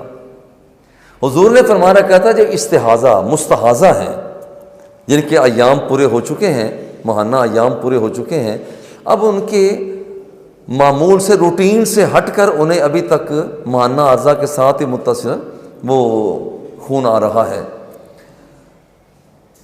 تو یہ خواتین کیا کریں؟ وضو کریں نماز کے لیے، تو وہاں پر نماز پڑھ لیں. یہ بیماری کا خون ہے. حضرت ہند رضی اللہ تعالی عنہا کو پتہ نہیں تھا، بلکہ وہ بذات خود بھی نماز نہیں پڑھتی تھیں. جب میں تو مستحاضہ ہوں، مجھے تو اس موقع پر. دوسری طرف حضرت فاطمہ بنت ابی حبیش رضی اللہ تعالی عنہ، یہ حضور علیہ الصلوۃ والتسلیم کی بارگاہ سے نماز پڑھنے کی اجازت پا چکی تھیں. جب ان سے پوچھا جاتا ہے کہ حضور مستحاضہ کیا کرے؟ سرکار نے فرمایا، وہ صحیح مسلم کی روایت ہے، حدیث نمبر 1031. ام المومنین سیدہ عائشہ صدیقہ رضی اللہ تعالیٰ عنہ اس کی راویہ ہیں. حضور کی بارگاہ میں فاطمہ بنت ابی حبیش حاضر ہوئیں. حضور انی امرأۃ استحاض فلا اطہر افا اداء الصلاۃ، میں تو فارغ ہوتی ہی نہیں، مسلسل میں خون کی عارضہ میں رہتی ہوں، کیا میں نماز چھوڑ دوں؟ قال لا انما ذلک عرق، نا نا نا نا، نماز نہیں چھوڑنی، یہ ایک ظاہر رگ کا خون آتا ہے. ولیست بحیضۃ، یہ حیض نہیں ہے. اب ایک پوری روایت ہے. اب دیکھیں کہ یہاں پر 2 چیزیں سامنے آ گئی. حضرت ہند نماز نہیں پڑھتی، چونکہ ان تک کوئی روایت پہنچی نہیں اور وہ سمجھ رہی ہیں کہ ماہانہ عارضہ جاری و ساری ہے۔ دوسرے حضرت فاطمہ بنت ابی حبیش رضی اللہ تعالی عنہا، وہاں پر وہ سرکار سے اجازت پا چکی ہیں۔ اس کا مطلب ہے کہ پہلے نمبر والے جنہوں نے لیا تھا اور مقابلے میں سرکار دوسرا کی حدیث آ گئی، وہ اپنے نظریے سے حضرت ہند دستبردار ہو گئے رضی اللہ تعالی۔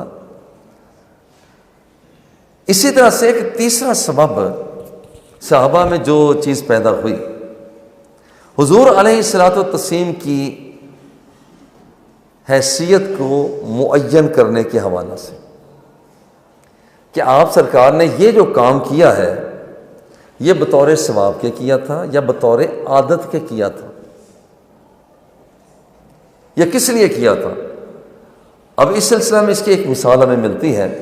حضور علیہ الصلوۃ والتسلیم نے حج کے دوران وادی ابطح، جسے محسب بھی کہا جاتا ہے، اور یہ مکہ اور مینا کے درمیان میں ہے۔ یہ مفتی صاحب آپ آج حرم پاک حاضر ہو رہے ہیں، مولانا مفتی علی عمران صاحب، تو ہم سارے کے سارے آپ کو درخواست کرتے ہیں کہ آپ نے حرمین شریفین حاضر ہونا ہے، تو ہم سب کو دعاؤں میں یاد رکھنا ہے۔ اب ذرا غور کرے، وادی وہ جو محسب جگہ ہے مینا کے قریب ہے، خانہ کعبہ شریف سے تھوڑے سے فاصلے پر ہے، وادی ابطح۔ حضور یہاں پر جلوہ حج کے دوران یہاں پر جلوہ فگن ہوئے کہ وادی ابطح میں ٹھہریں، پھر اس کے بعد مکہ مکرمہ میں آنا ہے۔ حضرت ابو ہریرہ رضی اللہ تعالیٰ عنہ اور حضرت عمر فاروق رضی اللہ تعالیٰ عنہ یہ فرمایا کرتے تھے کہ بھئی یہاں ٹھہرنا کار ثواب ہے، جہاں ہمیں ٹھہرنا چاہیے، چونکہ حضور ٹھہرے ہیں ہمیں یہاں پر ٹھہرنا چاہیے۔ اور اس بات کو یوں لیا جاتا کہ صحیح ترمذی کی، بعض نے جامع ترمذی لکھا ہے، بعض صحیح ترمذی لکھتے ہیں، حدیث نمبر ہے 921، کان النبی صلی اللہ علیہ وآلہ وسلم و ابو بکر و عمر و عثمان ینزلون الابطح۔ حج کے لیے جب جلوہ فگن ہوئے تو ابطح مقام پر آپ فروکش ہوئے۔ اچھا، انہی کی طرف سے ہے کہ یہاں پر جلوہ فگن ہوئے ہیں۔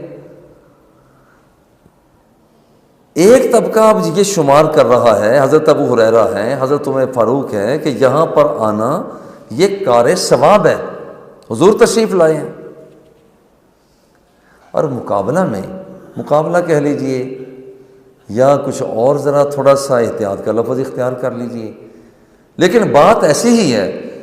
چلو اس کے سامنے، اس نظریے کے سامنے دوسرا نظریہ ام المومنین سید عائشہ صدیقہ رضی اللہ تعالی عنہا اور ابن عباس، وہ فرماتے ہیں کہ یہاں ٹھہرنا اتفاقی عمل تھا۔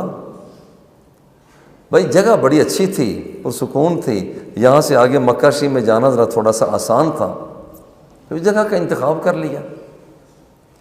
تو حضور یہاں جو فروکش ہوئے وہ اس وجہ سے نہیں کہ یہ ایک ثواب کا عمل تھا، اس وجہ سے ہوئے ہیں کہ یہاں سے اب اپنے آپ کو سیٹ کرنے کے بعد آگے مکہ مکرمہ میں جانا آسان ہوتا ہے، وہ اس لیے ہے۔ اور یہ لفظ یہاں پر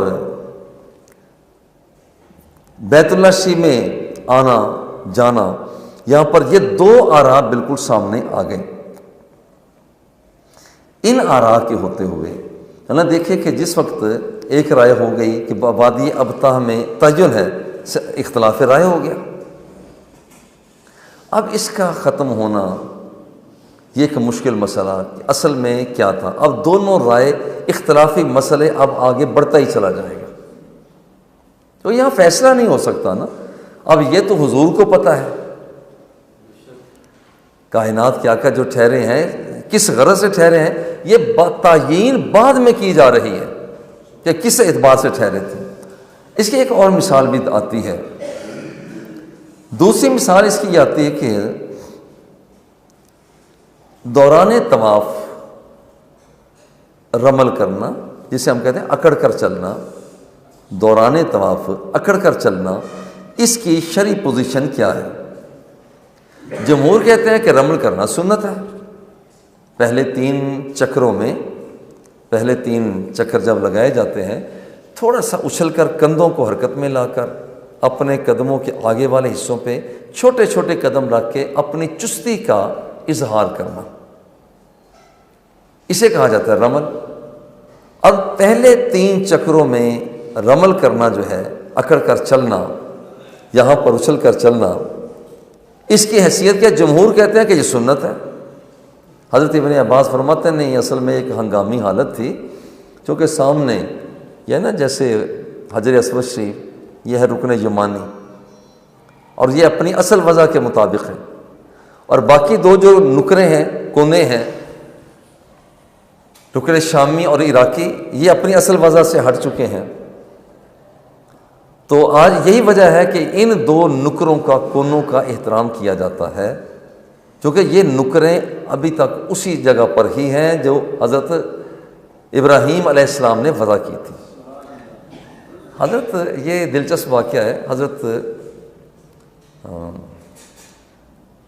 امیر معاویہ رضی اللہ تعالی عنہ، جب ان سے پوچھا گیا، ان سے کہا گیا کہ آپ سارے کعبہ شریف کا ہی بڑا احترام کرتے ہیں، ادھر ادھر جاتے ہیں، کہتے ہیں دیکھو یہ کہ 2 نکریں اپنی وضع پر ضرور ہیں، مگر سارے کا سارا کعبہ وہ لائق احترام ہے، کیا ہم سارے کعبہ کا طواف نہیں کرتے؟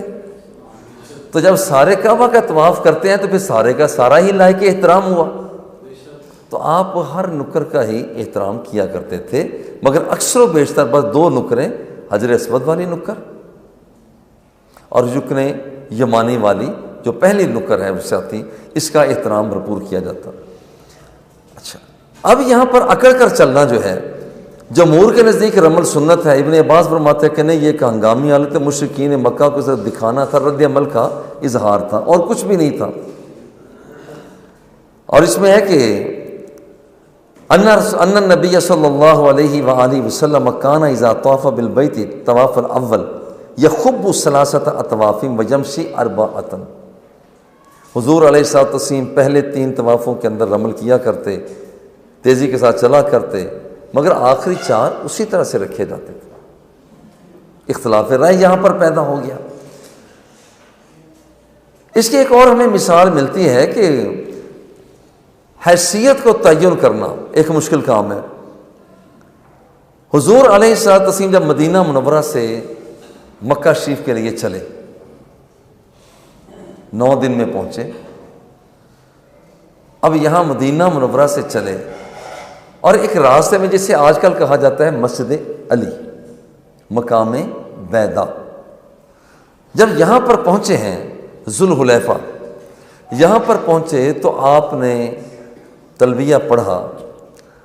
اب یہاں پر بعض صحابہ فرماتے ہیں کہ جب حضور اونٹنی پر سوار ہوئے تو تب آپ نے تلبیہ پڑھا۔ بعض نے کہا کہ نہیں، جس وقت حضور علیہ الصلوۃ والتسلیم جب آپ کی اونٹنی چلی ہے تو تلبیہ پڑھا۔ بعض نے کہا نہیں، جب اونٹنی بالکل مسطح سامنے آگے سیدھی ہو گئی اس وقت پڑھا۔ بعض نے کہا 2 رکعات پڑھنے کے بعد وہاں پر تلبیہ پڑھا۔ بعض نے کہا کہ اونٹنی پر بیٹھتے ہوئے تلبیہ کہا۔ بعض نے کہا نہیں، جب اونٹنی سیدھی ہو گئی تھی تو تب تلبیہ پڑھا۔ لیجئے، اب یہاں پر ہو گیا اختلاف رائے، اور اس کے اندر تطبیق حضرت ابن عباس رضی اللہ تعالیٰ عنہ آپ تطبیق اور توفیق عطا فرماتے ہیں۔ فرماتے ہیں بات یارو سیدھی ہے، حضور نے جب 2 نفل پڑھے ہیں روانگی کے لیے، تلبیہ وہیں سے شروع ہو گیا۔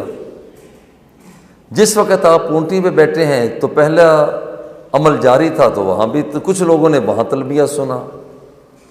جب مقام بیدا پر پہنچے ہیں، اونٹنی سیدھی ہو چکی ہے، تو تلبیہ تو سرکار کا جاری تھا، تو وہاں پر بھی تلبیہ کچھ لوگوں نے سنا۔ جنہوں نے 2 نفل پڑھنے کے بعد تلبیہ سنا تھا، انہوں نے سمجھا کہ شاید تلبیہ کا یہی وقت ہے، اور جنہوں نے اونٹنی پر سوار ہوتے وقت تلبیہ سنا، انہوں نے سمجھا کہ تلبیہ کا یہی وقت ہے، اور تیسری مرتبہ جن لوگوں نے سنا کہ بس اونٹنی سیدھی اب مکہ کی طرف وہ سیدھا رخ کر دیا ہے، انہوں نے سمجھا کہ تلبیہ کا صرف یہی وقت ہے۔ حضرت آپ فرماتے ہیں، ابن عباس کہتے ہیں کہ اصل یہ ہے کہ حضور نے 2 نفلوں کے بعد ہی تلبیہ شروع کر دیا تھا۔ آپ کا 2 نفلوں کے بعد بھی تلبیہ تھا، اونٹنی پر سوار ہوتے بھی تلبیہ تھا، اور جس وقت بیدا مقام پر پہنچے وہاں بھی تلبیہ تھا۔ اب یہ تطبیق ہو گئی۔ اچھا، ایک اور سبب یہ ہے کہ بعض اوقات صحابی رسول بھی تو بھول سکتے ہیں۔ یہ صحابہ کا آپس میں اختلاف ہے، صحابی رسول بھول جاتے ہیں کہ یہاں پر یہ بات کیسے تھی۔ دیکھیں، اس کی ایک مثال جو پیش کی جاتی ہے، حضرت عمر رضی اللہ تعالی عنہ آپ فرماتے ہیں کہ حضور علیہ الصلوۃ والتسلیم نے رجب کے اندر عمرہ شریف کیا۔ یہ بات پہنچتے پہنچتے ام المومن سیدہ عائشہ صدیقہ رضی اللہ تعالی عنہا تک پہنچی کہ ابن عمر یہ کہتے ہیں۔ آپ کا ایک ہی جملہ تھا، بڑا دیکھیں ذرا غور کریں کتنا زبردست قسم کا فتویٰ۔ فرماتی ابن عمر بھول گئے ہیں، بس کوئی مخالفت، کوئی ایسی کوئی چیزیں لوگوں کے سامنے انداز اختیار کرنا نہیں، بس اتنا کہا، بھئی وہ بھول گئے ہیں اصل میں۔ اور دیکھیے صحیح بخاری کی روایت ہے، حدیث نمبر 1775، ان النبی صلی اللہ علیہ وآلہ وسلم، حضرت ابن عمر فرماتے ہیں، اعتمر فی رجب، صحیح بخاری کی روایت، رجب کے اندر حضور علیہ السلام نے عمرہ فرمایا۔ لیکن ام المومنین کیا فرماتی ہیں؟ استدرکت علیہ، آپ نے تو مواخذہ کر لیا۔ فقالت یرحم اللہ ابا عبد الرحمن، اللہ ابو عبد الرحمن پر، ابن عمر پر رحم کرے، ما اعتمر النبی صلی اللہ علیہ وسلم الا وهو شاہدہ، اے حاضر معہ وما اعتمر فی رجب قط، کہتے ہیں کہ حضور علیہ الصلوۃ والتسلیم نے رجب شریف میں عمرہ نہیں کیا، بالکل 2 ٹوک لفظوں میں۔ وہ فرما رہے کہ عمرہ کیا، اور وہ فرما رہے کہ عمرہ نہیں کیا۔ صحابہ کے درمیان اختلاف رائے پیدا ہو گیا نسیان کی وجہ سے۔ آپ نے جتنی مثالیں ذرا غور کریں، مرحلے آ رہے ہیں، 4تھا مرحلہ بھی گزرا ہے۔ صحابہ کے درمیان کوئی ایسی بات کہ دوسرے پر تان کیا جا رہا ہے، تشریح کی جا رہی ہے، کچھ بھی نہیں ہو رہا، حالانکہ اختلاف رائے پیدا ہو رہا ہے۔ اختلاف صحابہ کا فقہی مسائل میں ایک اور بھی وجہ کہ نتیجہ اخذ کرنے میں کمزوری، اخذ نتیجہ میں کمزوری ہے۔ حضرت عبداللہ بن عمر رضی اللہ تعالیٰ عنہ وہ فرماتے ہیں کہ حضور نے ارشاد فرمایا کہ میت کے گھر والوں کے رونے سے میت کو عذاب ہوتا ہے۔ میت کے گھر والے جب روتے ہیں تو میت کو عذاب ہوتا ہے، ایک بات۔ اور دوسری طرف ام المومنین اچھا یہ بات کہ وہاں پر عذاب ہوتا ہے، حضرت عبداللہ بن عمر اس کے راوی ہیں، صحیح مسلم کی 2152 نمبر آیت حدیث پاک ہے، ان رسول اللہ صلی اللہ علیہ وسلم، آپ سرکار نے فرمایا، ان المیت یعذب ببکاء الحی، زندہ بندے جب روتے ہیں تو مردوں کو عذاب ہوتا ہے۔ اب ایک فکر یہ پائی جا رہی ہے، اور حضرت ابن عمر رضی اللہ، حضرت عبداللہ بن عمر رضی اللہ تعالیٰ عنہ اس کے راوی ہیں۔ یہ پہنچتے پہنچتے روایت پہنچی سیدہ عائشہ صدیقہ رضی اللہ تعالیٰ عنہا تک۔ ان کے تک جب یہ خبر پہنچی کہ حضرت ابن عمر فرماتے ہیں کہ یہ معاملہ کچھ اس طرح سے ہے، آپ نے فرمایا یہ معاملہ تو اس طرح سے نہیں ہے، معاملہ تو اس طرح سے ہے، بالکل اپوزٹ، بالکل مخالفت میں یہاں پر ہوا۔ وہ کیا؟ حضرت ام المومنین نے فرمایا کہ اصل میں بات کو ابن عمر سمجھ نہیں سکے، بات کچھ اور ہے۔ بات یہ ہے کہ اور جس کو حدیث پاک میں ذکر کیا گیا صحیح مسلم 2153، ذکر عند عائشہ رضی اللہ تعالیٰ عنہ قول ابن عمر المیت یعذب ببکاء اہلہ علیہ فقالت رحم اللہ ابا عبد الرحمن۔ جب اماں جی کو ام المومنین کو یہ پتہ چلا کہ ابن عمر تو یہ کہتے ہیں کہ میت کو عذاب اس کے گھر والوں کے رونے کی وجہ سے ہوتا ہے، کہتے ہیں اوہو، ابن عمر کو اصل میں پتہ نہیں چل سکا، ابن عمر کو پتہ نہیں چلا۔ مسئلہ یہ نہیں ہے، فلم یحفظہ انما مرت علی رسول اللہ صلی اللہ علیہ وسلم جنازۃ یہودی۔ آپ فرماتے ہیں اصل میں ایک جنازہ گزرا، ایک یہودی کا جنازہ تھا، حضور کے سامنے سے گزرا، وہم یبکون علیہ، لوگ رو رہے تھے، تو آپ سرکار نے فرمایا انتم تبکون وانہ لیعذب، اچھا تم رو رہے ہو تو اسے عذاب ہو رہا ہے، بات اتنی تھی۔ حضرت ابن عمر نے سمجھا شاید ان کے رونے کی وجہ سے اسے عذاب ہو رہا ہے، جبکہ ایسا تھا نہیں۔ ام المومنین فرماتی ہیں کہ اصل سرکار کی منشا یہ تھی کہ تم رو رہے ہو، اسے تو عذاب ہو رہا ہے، یعنی تمہارے رونے کی وجہ سے نہیں۔ ہاں یہ رونے کی وجہ سے بعض اوقات عذاب اس وقت ہوتا ہے جب کوئی بندہ مرتے وقت یہ نصیحت کر کے جائے، وصیت کر کے جائے کہ تم نے میرے مرنے کے بعد یوں ماحول باندھ دینا ہے کہ رونگٹے کھڑے ہو جائیں، تم نے رونا ایسے ہے کہ دنیا کو پتہ چل جائے کوئی بندہ دنیا سے گیا ہے، بھائی اس کا تو عذاب اسے ہوگا، کیونکہ غیر شرعی حرکت ہے۔ اور معذرت کے ساتھ آپ اپنے علاقے پر ذرا غور کریں، باقاعدہ پیڈ عورتیں ہیں اس مسئلہ کی، وہ باقاعدہ پیسے لیتی ہیں، صرف ان کا کام یہ ہوتا ہے کہ جس سے جہاں کوئی فوت ہو گیا ہے وہاں جا کر انہیں بیان کرنا ہے، انہیں بیان کرنا ہے، اور وہاں پر ان کی فیس اپنی ہے، فیس انہوں نے لے لینی ہے، اور یہ شرعی طور پر ناجائز ہے، شرعی طور پر حرام ہے۔ دیکھیں مولانا یہاں پر جو چیز حضرت ابن عمر رضی اللہ تعالیٰ عنہ سمجھے تھے وہ تھی نہیں۔ صحابہ کے درمیان فقہی اختلاف کا ایک اور سبب بھی بنا، وہ تھا جنازہ جا رہا ہے تو اس کو دیکھ کر کھڑے ہونا۔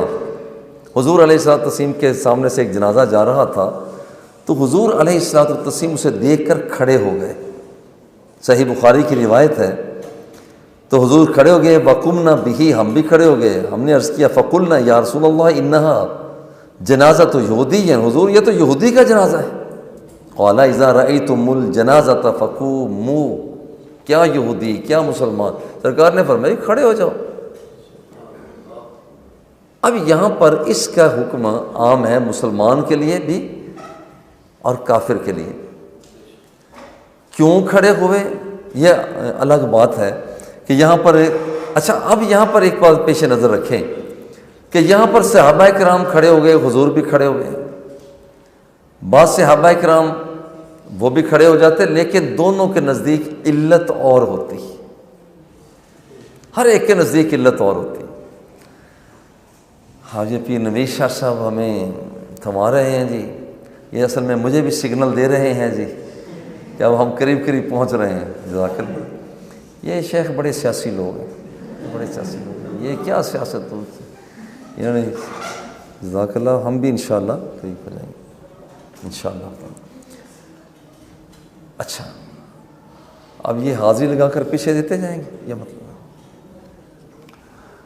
اچھا صاحب یہاں پر ذرا غور کریں کہ جنازہ دیکھ کر کھڑا ہونا ایک طبقہ علماء کا علت بناتا ہے کہ یہاں پر جو فرشتے ساتھ آتے ہیں میتوں کے، وہ رب کی طرف سے ہوتے ہیں، ان کی تعظیم کے لیے کھڑا ہونا،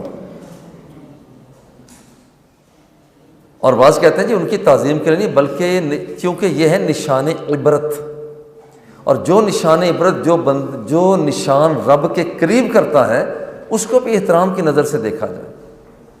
یہ نشان عبرت ہے، اور نشان عبرت جہاں پر ہوگا وہ نشان عبرت اس کی بھی تعظیم کی جائے. ویسے روایات میں ایک اور میں بھی آتا ہے، حضور علیہ الصلوۃ والتسلیم کے جب گزر رہا تھا ایک جنازہ تو سرکار دو سرا کھڑے ہو گئے کہ آپ نے کہا کہ میں نے کہا کہ یہ ہو یہودی اور پھر یہ میرے سر سے اوپر سے ہو کر گزرے. کھڑے ہو گئے. یہی وجہ ہے کہ یہ غیرت ایمانی، غیرت اسلامی، حمیت اسلامی وہ بندے کے اندر بھرپور قسم کی ہونی چاہیے. حضرت عمر رضی اللہ تعالیٰ عنہ کو سرکار نے فرمایا عمر بڑی بات ہے تمہاری. حضور کیا ہوا؟ فرمایا جن گلیوں سے تم گزرتے ہو سامنے سے شیطان آ رہا ہو تو تجھے دیکھ کر وہ اپنا راستہ تبدیل کر لیتا ہے. اب یہ راستے کی تبدیلی کیوں؟ اس لیے کہ بندہ اپنی وجاہت کے ساتھ ہو رہا ہے، جا رہا ہے. اچھا، اسی طرح سے ایک اور سبب بھی صحابہ کے درمیان دو حکموں میں بندہ موافقت ہی نہیں کر پاتا. دیکھیے، بیت اللہ شریف کی طرف چہرہ کر کے یا پشت کر کے پیشاب کرنا، حدیث پاک میں اس کی ممانت ہے. ابو ایوب انصاری رضی اللہ تعالیٰ عنہ اس کے راوی ہیں، صحیح بخاری حدیث نمبر 144. حضور علیہ الصلوۃ والتسلیم نے ارشاد فرمایا اذا اتی احدکم الغائط فلا یستقبل القبلۃ ولا یولیها ظہرہ شرق او غرب. حضور نے فرمایا کہ جب تم پیشاب پخانہ کرنے لگو تو قبلہ کی طرف نہ چہرہ کیا کرو نہ پشت کیا کرو، بلکہ کیا کیا کرو، یہاں پر شرق و غرب اپنا چہرہ مشرق کی طرف کر لیا کرو یا مغرب کی جانب. دیکھیں ہمارے یہاں پر ہم جامعہ فریدیہ میں بیٹھے ہوئے ہیں تو یہاں سے مغرب کی جانب ہے قبلہ شریف، اور یہاں سے ارشاد فرمایا شرق و غرب اپنا چہرہ مشرق کی طرف کرو یا مغرب کی طرف کرو، کیونکہ وہاں رہتے ہوئے اگر شمالاً جنوباً کیا جاتا تو پھر وہاں پر جنوب میں خانہ کعبہ شریف آتا. لہذا یہاں پر یوں سمجھے 90 کے زاویے پر یہاں سے 2-3 ڈگری چھوڑ دیجیے ادھر، یہاں پر مدینہ منورہ ہے. تو مدینہ منورہ میں رہتے ہوئے شمالاً جنوباً چہرہ نہ کیا جائے، کیونکہ وہاں اگر شمالاً جنوباً کیا گیا تو پھر یا تو چہرہ ہوگا بیت اللہ کی طرف یا پشت ہوگی بیت اللہ کی طرف. ہاں، وہاں پر رہتے ہوئے آپ نے شرقاً غرباً اپنا چہرہ کرنا ہے، مگر ہم یہاں رہتے ہوئے شرقاً غرباً نہیں کر سکتے. اچھا جی، ایک طرف تو یہ آ رہا ہے کہ شرق او غرب ہو، مگر دوسری طرف کیا ہے؟ دوسری طرف ہے کہ حضور علیہ الصلوۃ والتسلیم کو دیکھا گیا، حضرت ابن عمر نے دیکھا رضی اللہ تعالیٰ عنہ کہ حضور علیہ الصلوۃ والتسلیم اپنے چھت پر آپ پیشاب فرما رہے ہیں اور چہرہ آپ کا ہے شام کی طرف، چونکہ یہاں سامنے 90 درجے کے زاویہ پر یوں سمجھیے کہ قبلہ شریف، کچھ ڈگری چھوڑ کر مدینہ منورہ، اور اسی رخ پر ہی شام ہے. حضور علیہ الصلوۃ والتسلیم شام کی طرف وہاں پر رخ فرما کے پیشاب کر رہے تھے. اب پشت کدھر ہو گئی؟ وہ بیت اللہ شریف کی طرف ہو گئی پشت. اب یہ جو ہوئی، اب اس میں حکم آمنے سامنے آ گئے. ادھر سرکار فرماتا ہے شرق او غرب، شرقاً غرباً چہرہ کرو. ادھر صحابی رسول ابن عمر فرماتے ہیں کہ میں نے خود دیکھا ہے سرکار دو عالم صلی اللہ علیہ وآلہ وسلم کہ آپ جلوہ فکن ہیں. وہ فرماتا ہے کہ ارتقیت فوق بیت حفصہ، اپنی ہمشیرہ سیدہ حفصہ رضی اللہ تعالی عنہ کے گھر میں دیکھا اور حضور کو میں نے دیکھا. فرأیت النبی صلی اللہ علیہ وسلم یقضی حاجتہ مستدبر القبلۃ مستقبل الشام، کہ میں نے دیکھا کہ قبلہ شریف کی طرف استدبار تھا اور یہاں پر شام کی طرف آپ کا چہرہ پاک تھا۔ لیجئے اب یہاں پر دونوں روایتیں پھر آمنے سامنے آئیں۔ اب دونوں حکموں میں موافقت ہو نہیں سکتی، مگر امام شافعی رحمہ اللہ انہوں نے یہ بھی کام کیا ہے، کہتے ہیں ہم دونوں پر عمل ہو سکتا ہے، دونوں روایتوں کے درمیان مطابقت یہ ہے جہاں پر حکم ہے کہ بھئی بیت اللہ کی طرف چہرہ نہ کرو، پشت نہ کرو، اصل میں یہ ہے کھلے میدان اور صحرا سے اس کا تعلق۔ کھلے میدان میں تم کھڑے ہو، بیٹھے ہو کھلے میدان میں، وہاں پر بیت اللہ کی طرف نہ چہرہ کرو اور نہ پشت کرو۔ لیکن اگر کوئی تعمیر شدہ ہے، بیت الخلاء ہے، کوئی ایسی جگہ ہے بند ہے، تو وہاں پر اگر آپ کر بھی لیتے ہیں تو کوئی حرج کی بات نہیں۔ اب ذرا غور کریں، یہاں پر توجیحات ہیں، اختلاف بہر صورت رہا سارے دور میں کوئی آپ کو ایسا واقعہ دستیاب نہیں ہوتا کہ دو صحابی آپس میں اس لیے لڑ پڑے ہوں، میں کہہ رہا ہوں اور آپ مان نہیں رہے، میں جو کہتا ہوں۔ حضرت ابو ذر غفاری رضی اللہ تعالی عنہ مزاجن ذرا سخت تھے، یہی وجہ ہے کہ آپ کو ایک خطے سے دوسرے خطے میں بھی بلا لیا گیا کہ آپ وہاں اختلاف رائے کرتے ہیں تو آپ مدینہ شریف آ جائیں۔ مدینہ شریف میں بھی آ کر آپ کا اختلاف رائے چلتا رہا تو آپ کو کچھ فاصلے پر بھیج دیا گیا۔ حضرت ابو ذر غفاری رضی اللہ یہ کسی کی رینج میں نہیں آتے تھے، اور آپ بات کر دیا کرتے تھے، تو آپ کو ایک علاقے میں بھی بھیج دیا گیا، لیکن اس کے باوجود آپ کی لڑائی آپ کو کہیں ثابت نہیں ہوگی۔ اختلاف رائے کرتے تھے کہ تم پیسے جمع کرتے ہو، منع کیا گیا سرکار نے، تم دنیا میں پڑ گئے ہو، ان کا اپنا ایک نظریہ تھا،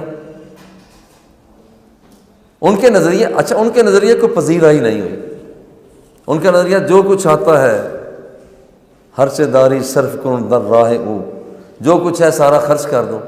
صحابہ کہا کرتے تھے اگر سارا ہی خرچ کرنا ہے تو زکوٰۃ کے مسائل کا پھر حکم کیوں دیا گیا؟ حج کس پر لازم ہوگا؟ وہ غریبوں فقیروں کو کس نے دینا ہے؟ زائد مال ہوگا تو دیا جائے گا۔ ورنہ ہمارے آخری صحابی حضرت ابو طفیل عامر بن واصلہ، ان کی وفات ہوئی ہے 110 ہجری میں، یہاں تک 110 ہجری تک یہ صحابہ کرام تھے۔ یہ دور شمار ہوتا ہے صحابہ کرام کا دور شمار، جب 110 ہجری سے آگے بڑھتے ہیں تو یہ تابعین کا دور شروع ہو جاتا ہے، اور پھر یہ رہتا ہے 181 ہجری تک۔ یہاں پر 110 ہجری سے شروع ہوا، صحابہ کے درمیان بھی جیسے اختلاف رائے تھا، تابعین نے بھی اختلاف رائے بدستور باقی رہا۔ اور یہ یاد رکھیں جہاں اختلاف رائے ہی نہیں ہے وہ بھی کوئی قوم ہے، اور جہاں اختلاف رائے ہی نہیں وہ کوئی لوگ ہیں۔ اس کا مطلب ہے کہ یہ تو کوئی جانور ہے۔ اختلاف رائے وہاں پر ہوتی ہے جہاں پر کوئی سوچ سمجھ سوجھ بوجھ ہوتی ہے۔ دیکھیں آپ کے تشریف لانے سے پہلے یہ سارے حضرات میٹنگ ہوئی ہے کہ بھی کس نے کیا کام کرنا ہے، ایک نے رائے کچھ دی ہے، کوئی دوسرے نے کچھ اور دی ہے، تیسرے نے کچھ اور دی ہے۔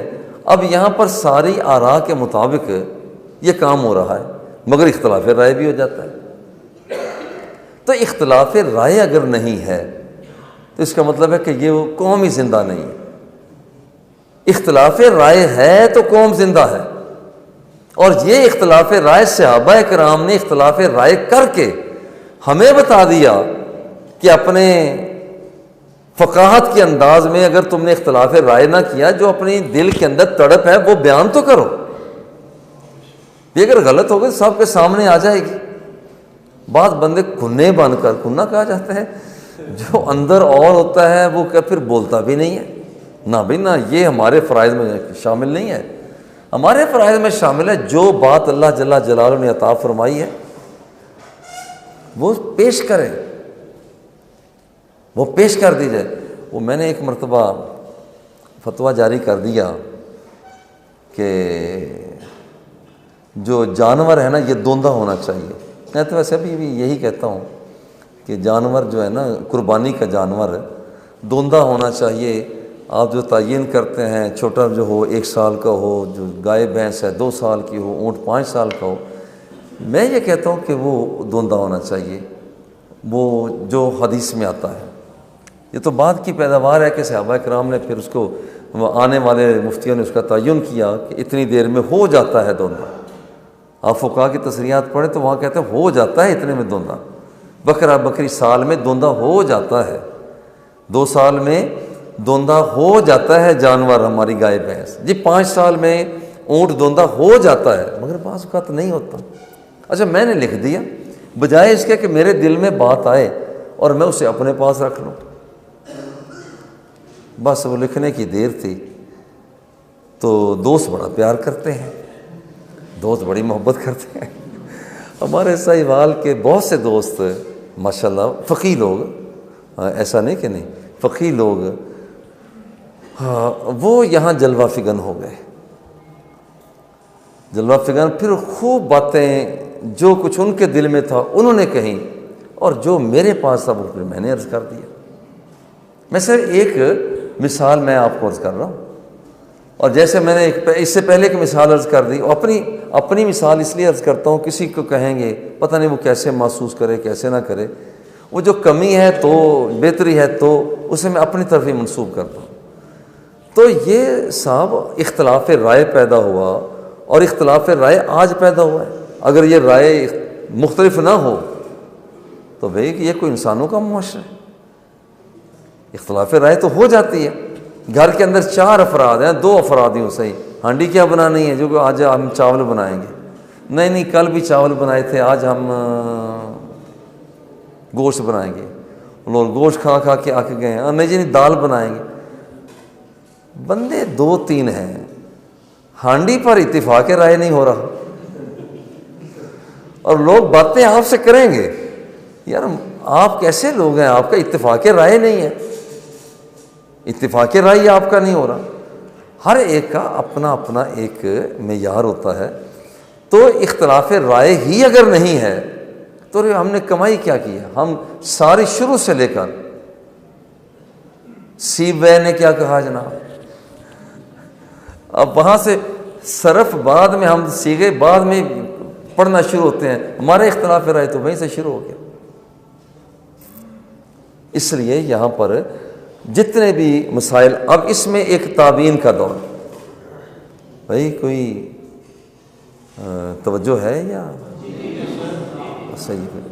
میں پھر اجازت تھوڑا سا اور آگے بڑھ لوں، ٹھیک ہے؟ اب میرا خیال میں ذرا جلدی کرتا ہوں، کیونکہ یہاں پر دورانیہ یہ احادیث سے روایات کے پیش رفت سے یہ مشکل دور تھا نا۔ اب یہاں پر میں ذرا تھوڑا سا خلاصہ پیش کرنا چاہوں گا یہ تابعین کے دور کا۔ 110 ہجری تک تو دور چلا صحابہ کرام کا، اب دور تابعین شروع ہوا۔ جو کچھ صحابہ سے سنا تھا ماشاءاللہ ماشاءاللہ، یہ تابعین نے اسے دل میں جگہ دی، جگہ تو آ گئی، مگر مسئلہ درپیش اور ہو گیا۔ مسئلہ درپیش یہ ہوا کہ جب تابعین نے صحابہ کرام کی روایات کو لیا، بھئی اب اسے ترجیح کون دے؟ ان کے پاس ایک مسئلہ آ گیا، ان کے پاس ایک مسئلہ آ گیا، روایتیں۔ حضرت سالم بن عبداللہ بن عمر رضی اللہ تعالیٰ عنہ، زہری، قاضی یحییٰ بن سعید، ربیعہ بن عبد الرحمن، انہوں نے بہت بڑا نام پایا۔ یہ صحابی نے، یہ تابعی، ان تابعی افراد نے یہاں پر مدینہ منورہ کے اندر، اور پھر یہ لوگ تھے بھی اسی دور میں انہی جگہوں پر، یہ دور انہوں نے بڑا خوبصورت پایا۔ مکہ مکرمہ میں حضرت عطا بن ابی رباح، انہوں نے بڑا نام پا لیا۔ اب ترجیحات بدل رہی ہیں، مدینہ منورہ کی ترجیحات لوگوں کی اور ہیں، مکہ مکرمہ میں رہنے والے لوگوں کی ترجیحات اور ہو رہی ہیں۔ بصرہ کے اندر اعتماد بھی مدینہ کے جن لوگوں پر کیا کرتے تھے وہ مدینہ کے رہنے والے ہی تھے، بڑی فقیہ شخصیتیں ہیں جن میں حضرت عمر، حضرت عثمان غنی کے فتاویٰ، حضرت عبداللہ بن عمر کے، حضرت عائشہ صدیقہ، حضرت ابن عباس رضی اللہ تعالیٰ عنہ کے فتاویٰ، بہت کچھ انہیں ملا۔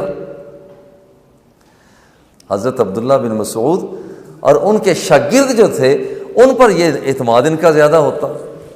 لیجئے یہاں پر اب کوفہ کے اندر ایک سکول کام کر رہا ہے، ایک ادارہ مدینہ منورہ کے اندر، ایک ادارہ مکہ مکرمہ کے اندر، ایک ادارہ کوفہ کے اندر، ایک ادارہ شام کے اندر، ایک ادارہ یمن کے اندر، مختلف کام ہو رہے ہیں۔ اچھا، اب یہاں پر حضرت سعید بن مسیب رضی اللہ تعالی عنہ کے بارے میں اب یہ دور تھا، ایک آپ نے ترجیحات کو دیکھا کہ یہاں پر ترجیحات، اب دور آ گیا سن 181 ہجری، جو آخری تابعی حضرت خلف بن خلیفہ، یہ آخری تابعی تھے، سن 181 ہجری میں ان کا انتقال ہوا، اور اس کے بعد دور شروع ہوا تبع تابعین کا۔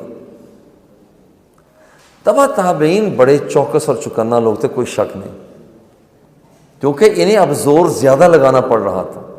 صحابہ کرام کو ذرا کم زور لگانا پڑا، چونکہ وہ تو سرکار کو دیکھتے تو سفر طے کرنا شروع کر دیتے،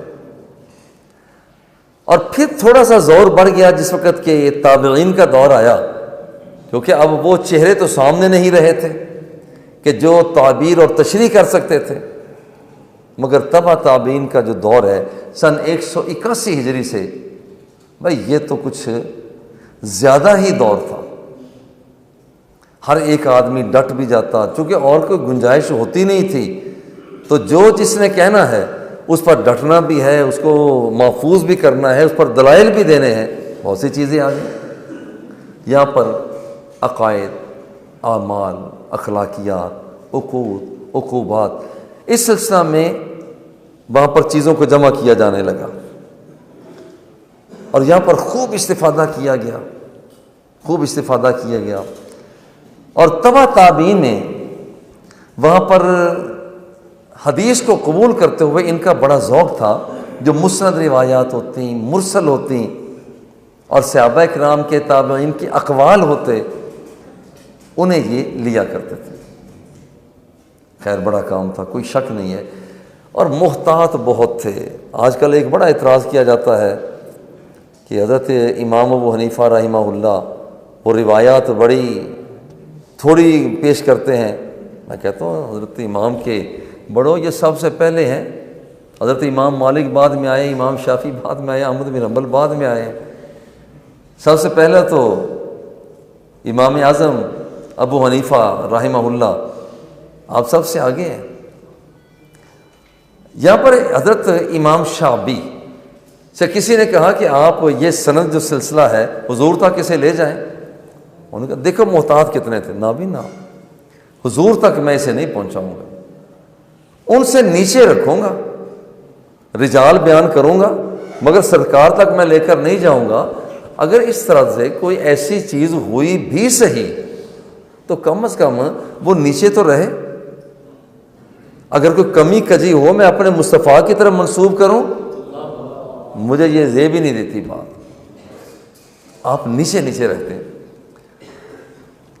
اچھا مولانا، اسی طرح سے اگر صحابہ اور تابعین کے اقوال مختلف ہو جاتے تو تبع تابعین اپنے علاقہ کے کسی مستند شخصیت کی طرف رغبت کرتے۔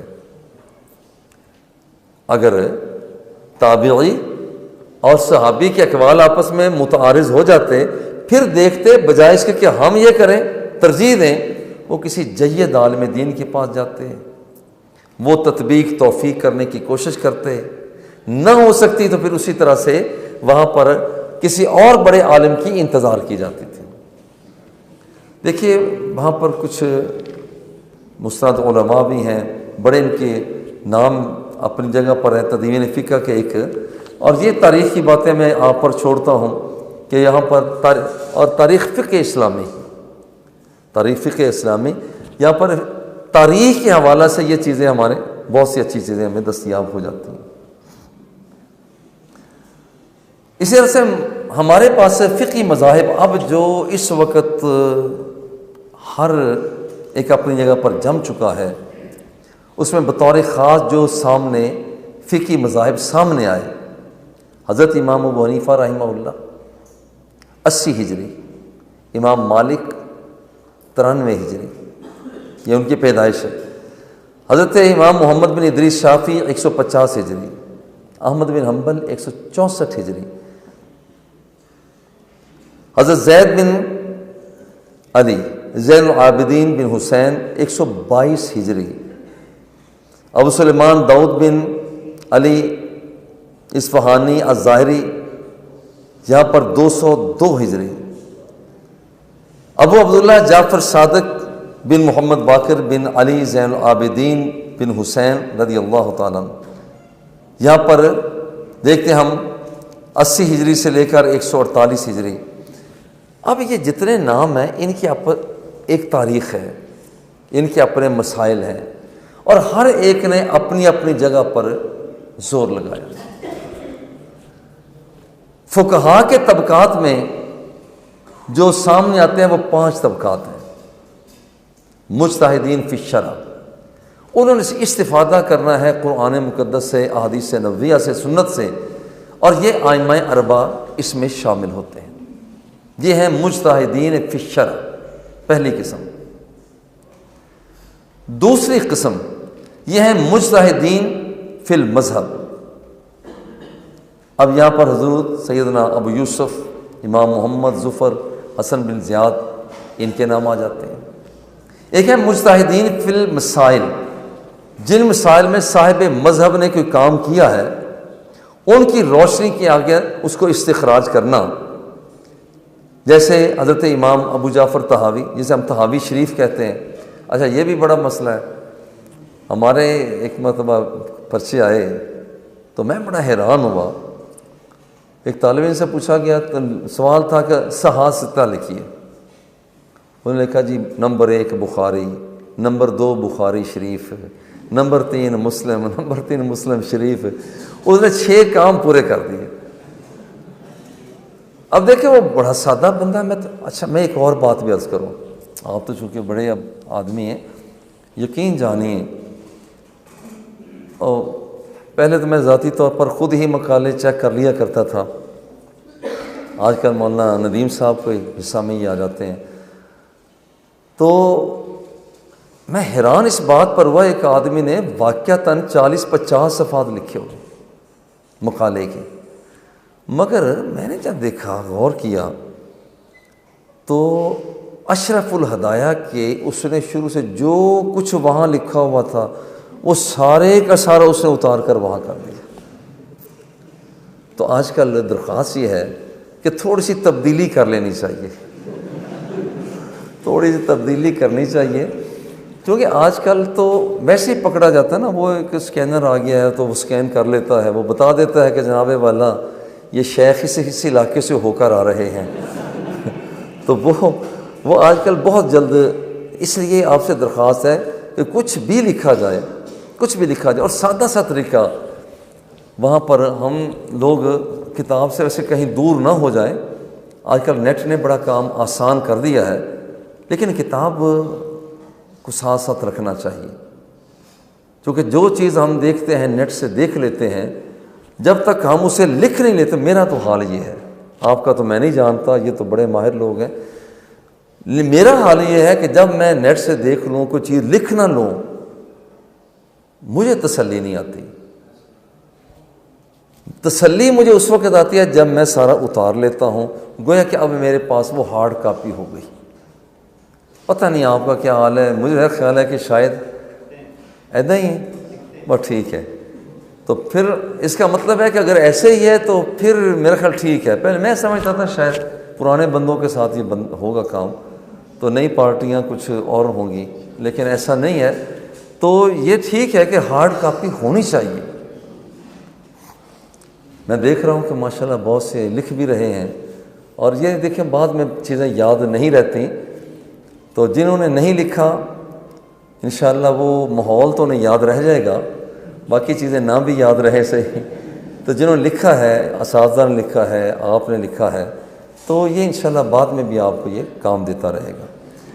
دیکھیں صاحب یہاں پر چوتھے نمبر پر ہے اصحاب تخریج، جیسے کرخی راضی ہو گئے، اصحاب ترجیح جیسے یہاں پر ایسی شخصیات شیخ قدوری ہیں، علامہ مرغ نانی ہیں، وہ یہاں پر ان صاحب ترجیح لوگوں میں شامل ہو جاتے ہیں۔ آج کے اس ہمارے سیشن میں فقہ حنفی کے مسائل کی درجہ بندی اپنے جگہ پر ہے، خلاصہ اس کا مسائل الاصول کیا ہیں، مسائل النوادر کیا ہے، مسائل النوازل کیا ہیں، مسائل فتویٰ ہیں۔ پھر یہ بیان کرنا تھا کہ افتاء کے اندر مصلحت اس کا مقام کیا ہے، وہ انشاءاللہ آپ کو پورا رسالہ ہی مل جائے گا، اس کو ذرا آپ باقاعدہ آبزرو کریں گے۔ مفتی کو کیسا ہونا چاہیے یہ ایک الگ عنوان ہے، تو یہ بھی انشاءاللہ آپ تک یہ چیزیں کچھ پہنچ چکی ہیں، کچھ پہنچ جائیں گی۔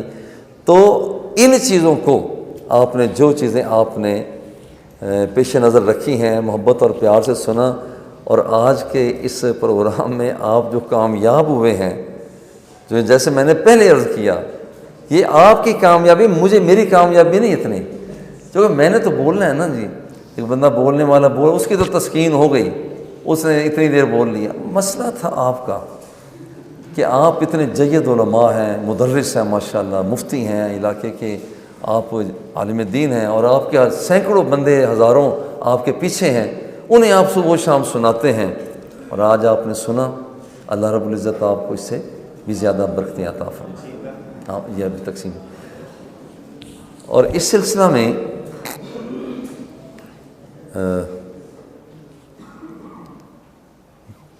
اگر کہ آپ کے ذہن میں ایسی بات ہو تو خادم نوکر حاضر ہے، تو ہم یہ بات آپ جو مطالعہ آپ از خود کرتے رہیں گے۔ ہمارے ہاں یہ ہے کہ آج ہمارے مطالعہ ختم ہوتا جا رہا ہے۔ میں روزانہ کہیں نہ کہیں سفر پر ہوتا ہوں، یہ میرے گواہان ہیں، میں کوشش کرتا ہوں کہ میں کل والے سبقوں کا مطالعہ میں گاڑی میں ہی کر لوں،